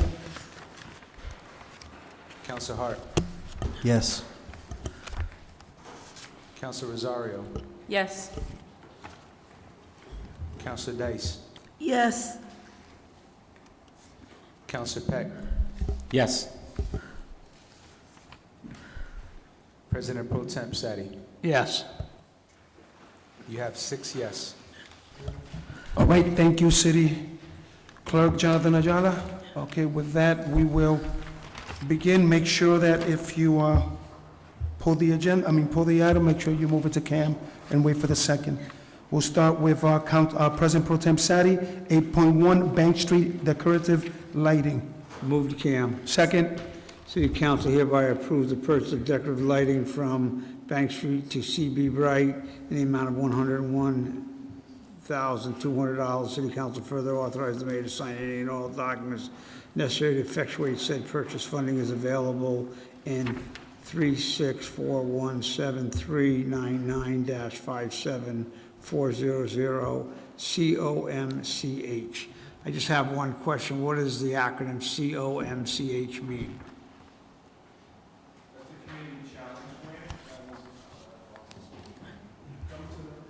Yeah, Director Reyes. Yep, go ahead. Make sure that mic is on. Yeah, this is the Community Challenge Grant through DECD that this is being paid out of. Thank you. I have no further questions. Okay, thank you, President Pro Tem Sadi. Any other councilor? Councilor Peck. Thank you, President Dominguez, through you to Director Reyes. Thank you for taking the time to be here to explain this to us. I know you sent us an email giving us great detail on this. I believe there is a backup on the agenda explaining more about this. And I did take the time to reach out to you, and you did explain more. And I think it's a great idea that your office, and I want to thank everybody in your office for doing the hard work, because I know it's very tedious to put together all the documents to do these grants, and it takes a lot of time, a lot of hours, and you only have one shot to get it done. And I thank everyone in your office. Please extend my thank you to them. I was looking over the backups. I think this is a great idea. I'm full support of this, and I can't wait to see it installed. And from what I understand, we'll be able to change the color and the mood of these lights. I think it's going to be a big draw that people will be talking about once they leave our city after they've experienced this. And my hope to you that I didn't mention earlier is that if we can find some grant money to kind of, if not put those same lights throughout the city, but something similar so that we have a consistent look, because it's like we have the beautiful lights downtown on Bank Street, and then we have the same lights on William Street by Connecticut College. But then if you go throughout the city, you lose that same appeal as far as that lighting, the pole style and the same LED style lighting. So if there's some way we can, maybe look at a grant to kind of unify the whole city so it ties in together and that it has that same appeal, not just focused on one, sections of the city. I think the biggest thing is that we're in a time where we're in a little bit of a luxury of having funds available to kind of pilot these things. Typically, Public Works, they can only really maintain and the current infrastructure that we have. So these are the types of grants that are great because it gives us the flexibility and the kind of creativity to introduce new ideas. And we're using our central business district because of the arts and culture community that it is. They're open to these new ideas, and as we see these things work and they bring an added benefit, then we can certainly start adding that to other business districts and other neighborhoods where we see fit. So absolutely. Now, if you can briefly, if we have time, touch on the availability to change the lights. Like, how does that work? Is it like an app or is it controlled? Sure. So this is probably going to be the first in the state of Connecticut, and the reason we are doing lighting towers or light fixtures in between the current decorative fixtures on Bank Street is because for so long, the biggest feedback that we're getting about the lighting in downtown is the separations, the distance between them. So the first idea was to do the cable lighting cross that you kind of see in more holiday themed lighting. Unfortunately, because of the fire apparatuses, they would hit those wires and they'd have to cut them. Because we're in an old downtown, downtown's a very active spot for the fire department. So the next idea was to actually come up with vertical in between the current lights and allow them to just be regular ambient lighting to blend in and light up the downtown. But the cool things with these lights is they're, with being in a vibrant downtown district, you can actually theme the lights to what's going on that evening. So we anticipate from St. Patrick's Day, them being green, being red on Valentine's Day, being red, white, and blue on Independence. So we're able to theme the different colors, green and red on the holidays. So we're looking forward to that, and that being somewhat of a draw, and using lighting as a mechanism to draw people. That's something that has worked in a lot of our downtowns, and we're kind of taking note of that and then putting our own creative spin on it. I love it, and I thank you, as always, for putting in the hard work, thinking outside the box, and not being afraid to try something new for the city. So that's all I have, President Dominguez, at this time. All right, thank you, Councilor Peck. Any other councilor? All right, I thank you for sending that email, Director Reyes. If you haven't had a chance to look at it and read it, it's very detailed, so thank you. I'm going to fully support this item too. All right, with that said, we are going to vote. All right, all those in favor say aye. Aye. Okay, those opposed say nay. Okay, so it passes 6-0. All right. Let's see. Okay.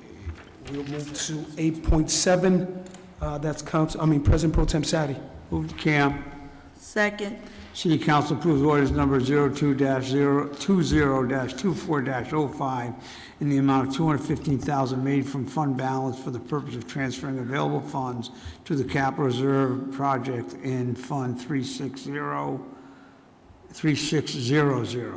The ordinance is given its first and second reading. The process of passage by title only, all councilors having copies, and the third reading of subject ordinance is adopted by roll call vote. There's been a second.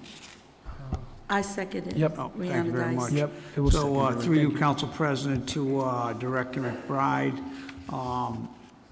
very limited backup. Basically, the following: LAP Insurance 7033 appropriation is hereby made from fund balance for the purpose of transferring available funds to the capital reserve. From budgeted fund balance to TXF out, Fund 3600 capital projects. Just trying to figure out what the capital project we're talking about is. Certainly. The purpose for this is, as the mayor mentioned earlier, we're undergoing bond rating agency calls and so forth over the next month or two. Our capital reserve fund has decreased over the last few years. So the purpose for this is to make sure we replenish the capital reserve fund up to an amount that would look, feel acceptable and will look favorable to the bondholders and to the bond rating agencies. What this amount is taking money from our LAP reserve fund, our liability auto property fund that has excessive funding available in it. So the recommendation is to transfer $215,000 from the LAP fund and transfer it to the capital reserve fund to ensure that our capital reserve fund has the upwards of $240,000 or $250,000 in it.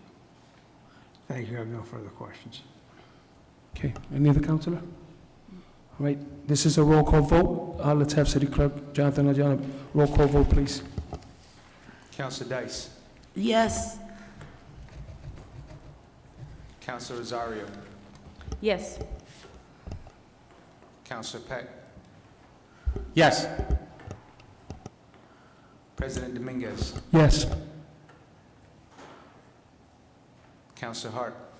Yes. President Pro Temp Sadi. Yes. You have 6 yes. That motion carries. Next is 8.8, ordinance capital reserve. That's President Pro Tem Sadi. Move to CAM. Second. City Council approves order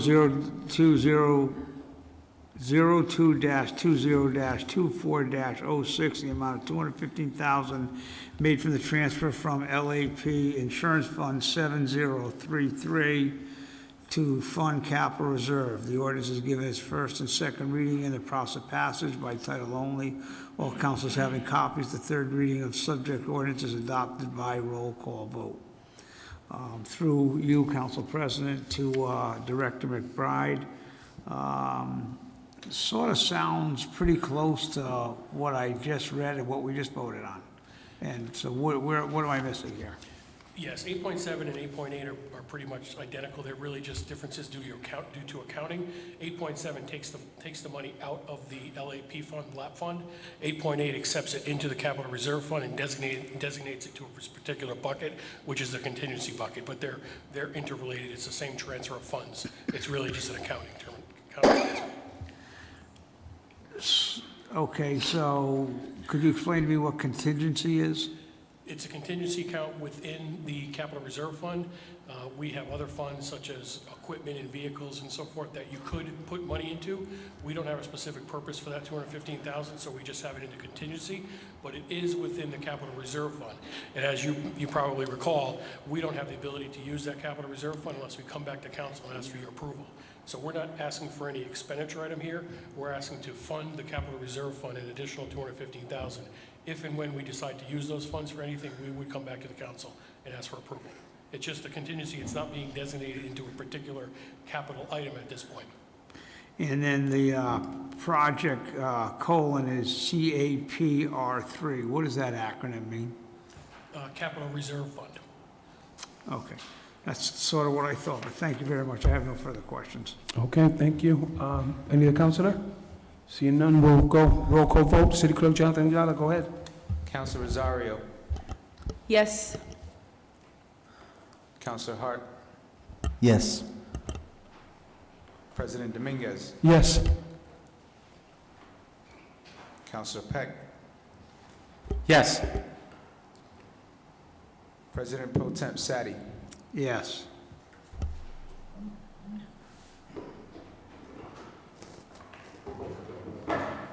Councilor Dice. Yes. You have 6 yes. Okay, thank you. The motion carries. All right, next is 8.9, ordinance bonding. President Pro Tem Sadi. Move to CAM. Second.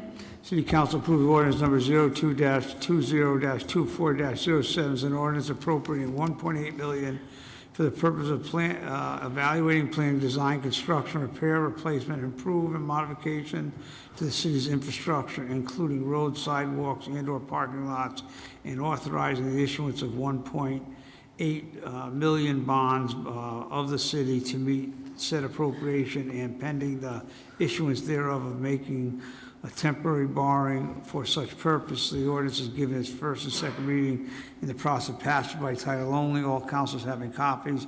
And the third reading of subject ordinance is adopted by roll call vote.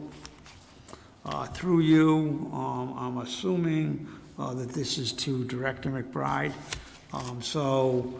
We did receive information that the work we've done so far on the Engaging Heavens Church is somewhere around $250,000. And Section 1 of this ordinance, this bonding, deals with, for the purpose of evaluating, planning, demolishing, and cleanup of First Congregational Church owned by Engaging Heavens that collapsed at 66 Union. So I'm sort of trying to figure out the difference between $250,000 and $1.8 million. Yeah, the purpose of this is to utilize $250,000 of the $1.8 million for the cost relating to the remediation of the church. When this was originally sent for approval, it had a blank in there, and this should have $250,000 in it. So I'm not sure how that could be modified, but the 250,000 number should be in section 1, because the final edition did not include that. So I'm not sure if Attorney Londrigan has a recommendation on how that can be included. Right, so there is actually a blank space, so I don't know if we need to make a motion to amend or how that would work. Yeah, I would just recommend that perhaps you amend the CAM that's been moved and seconded already, just to basically fill in that, to say that the amount for the First Congregational Church shall be no more than $250,000. And again, I don't have it right in front of me, but was it a little bit more than that? It was actually a little less than that. It Oh, a was little bit. $244,646.05. Okay. So I'd like to, at this point, make a motion to amend. Sec- 1, 2, 3, 4, 5, 6, 5. Line number 5 that starts with of New London, in parentheses cities, may include up to, and the amount I would like to put in is $250,000 for the purpose of. Did everybody follow? Okay, that? so let's have a, Councilor Dice, do you want to second that? Yes, second. Thank you, Councilor Dice. And Councilor Sadi, can you repeat that again? Yes, so Just- section 1 of the ordinance, line number 1, 2, 3, 4, 5. The line starts with of New London, in parentheses, the city, may include up to 200, and then this is where I'm adding $250,000 for the purpose of, and then it goes on after that. All right, thank you. Great. Okay, so let's vote on the amended motion, okay? All those in favor say aye. Aye. Aye. Those opposed say nay. Okay. Yep, okay, you have the floor now, sir. And then, so for clarification purposes, last meeting, we voted for 1.8 million in bonding for infrastructure. So this motion tonight, all that's doing is amending that motion to utilize 250,000 for the cleanup of the church. Correct. There's no additional appropriation, it's just amendment. That's what I assumed, but I just wanted to make sure. I have no further questions. Thank you, President Pro Tem Sadi. Anybody else? All right, so now we're going to vote for the main motion as amended, and this is a roll call vote. Go ahead, City Clerk Jonathan Ajala. Councilor Peck, Yes. President Pro Tem Sadi, Yes. President Dominguez, Yes. Councilor Rosario, Yes. Councilor Dice, Yes. Councilor Hart. Yes. You have 6 yes. The motion carries 6-0. Right, thank you. Let's move on. 8.10, that's Councilor Park, peddler's permit renewal, roadside grill. Move the CAM. Second. Seconded by President Pro Tem Sadi. Yes, through you, President Dominguez, to, I guess this would be Attorney Lonergan. I just have some questions about the renewal of this business. It's listed as a food truck, and last I remember, the city has an ordinance against food trucks. Am I correct, in certain areas of the city? Yeah, it's not necessarily a prohibition of them. What it is there are certain provisions within the ordinance that can be waived by the city council. And so for every year for the renewal of this particular food truck, they are allowed to be where they are proposing to be. It's the hours of operation that need the council to approve it in order for them to operate later at night. So other food trucks that would like to set up shop in the city, they can go through the same protocol? The exact same process, correct? The same process? Yep. And now, how can they find this information? Just if anyone's listening. Sure, there's, it's in an ordinance, so if they went to the city's website, I don't know which tree or drop-down menu it is, but you can get to the city ordinances. There might also be a copy of this application already at the city's website, so they can go through the same process that this operation goes through. All right, I just brought this point up because I've seen more food trucks along, I believe, Coleman Street. And they're becoming very popular. And most of the food trucks, they bring their own like group of followers. And my hope is that at some point in time, we can revisit getting rid of that ordinance to allow more, entrepreneurs to set up a food truck in our city without having to go through these hoops of every year filing and missing the deadline.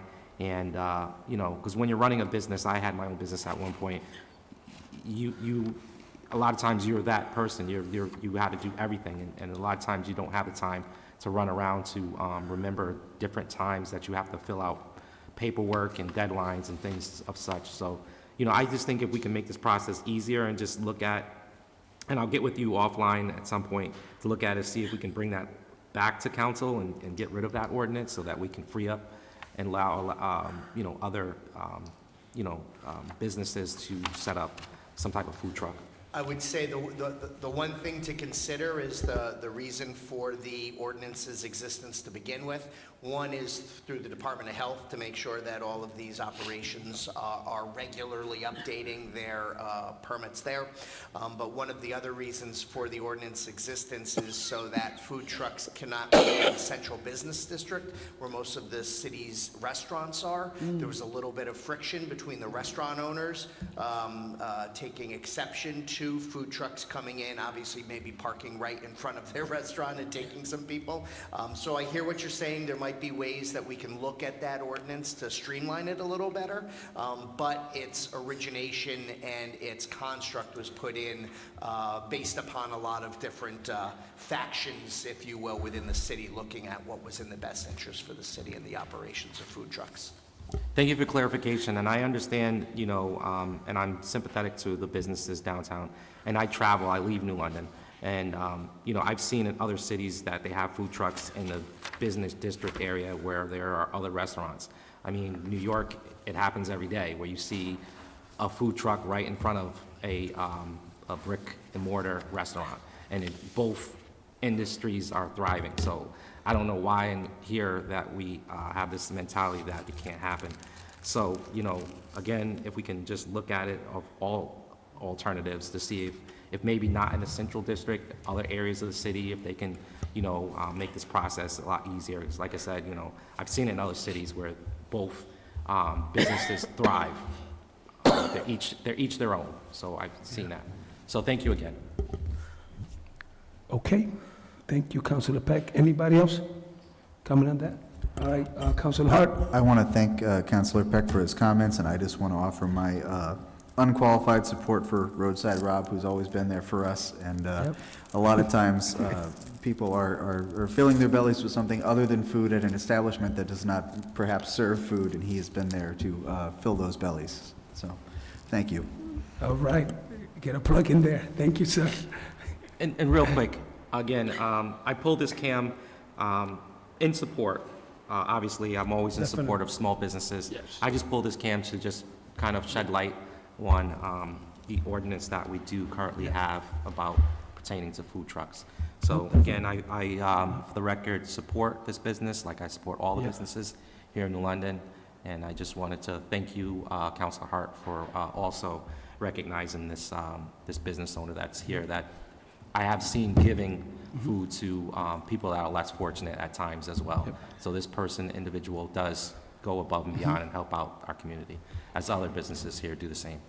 Definitely. No, Roadside yearly comes here to us so we can approve the permit. But again, I'm glad you asked that question, Councilor Peck, because we got the reasons why we have these ordinance, and they have to go through this whole, this process. So with that, we will vote on this. All those in favor, say aye. Aye. Aye. All right. That's everyone, 6-0. It passes. All right. So, all right, we got 8.11. I'll get that back when we come back from our executive session, but I'll move to CAM 10.8 executive session. Second. Thank you. The City Council will meet in executive session with members of the Law Director's Office, Insurance Defense Counsel, and/or representatives of the Mayor's Office to discuss the status of pending litigation, namely Jeffrey Calolo versus City of New London pursuant to General Statute 1-200, parentheses, number 6, parentheses, letter B, strategy and negotiations with respect to pending claims or pending litigation involving the City of New London. Okay, all those in favor, say aye.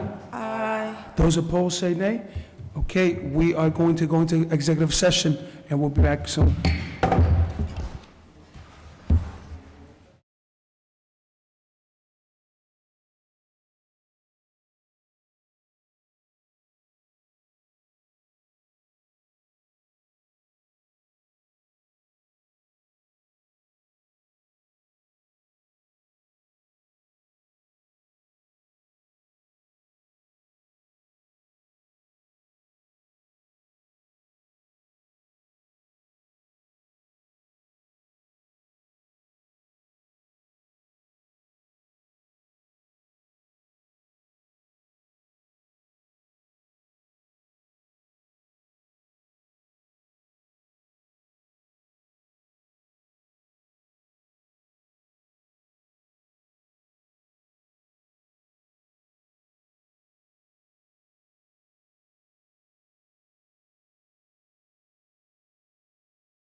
Okay, we're back from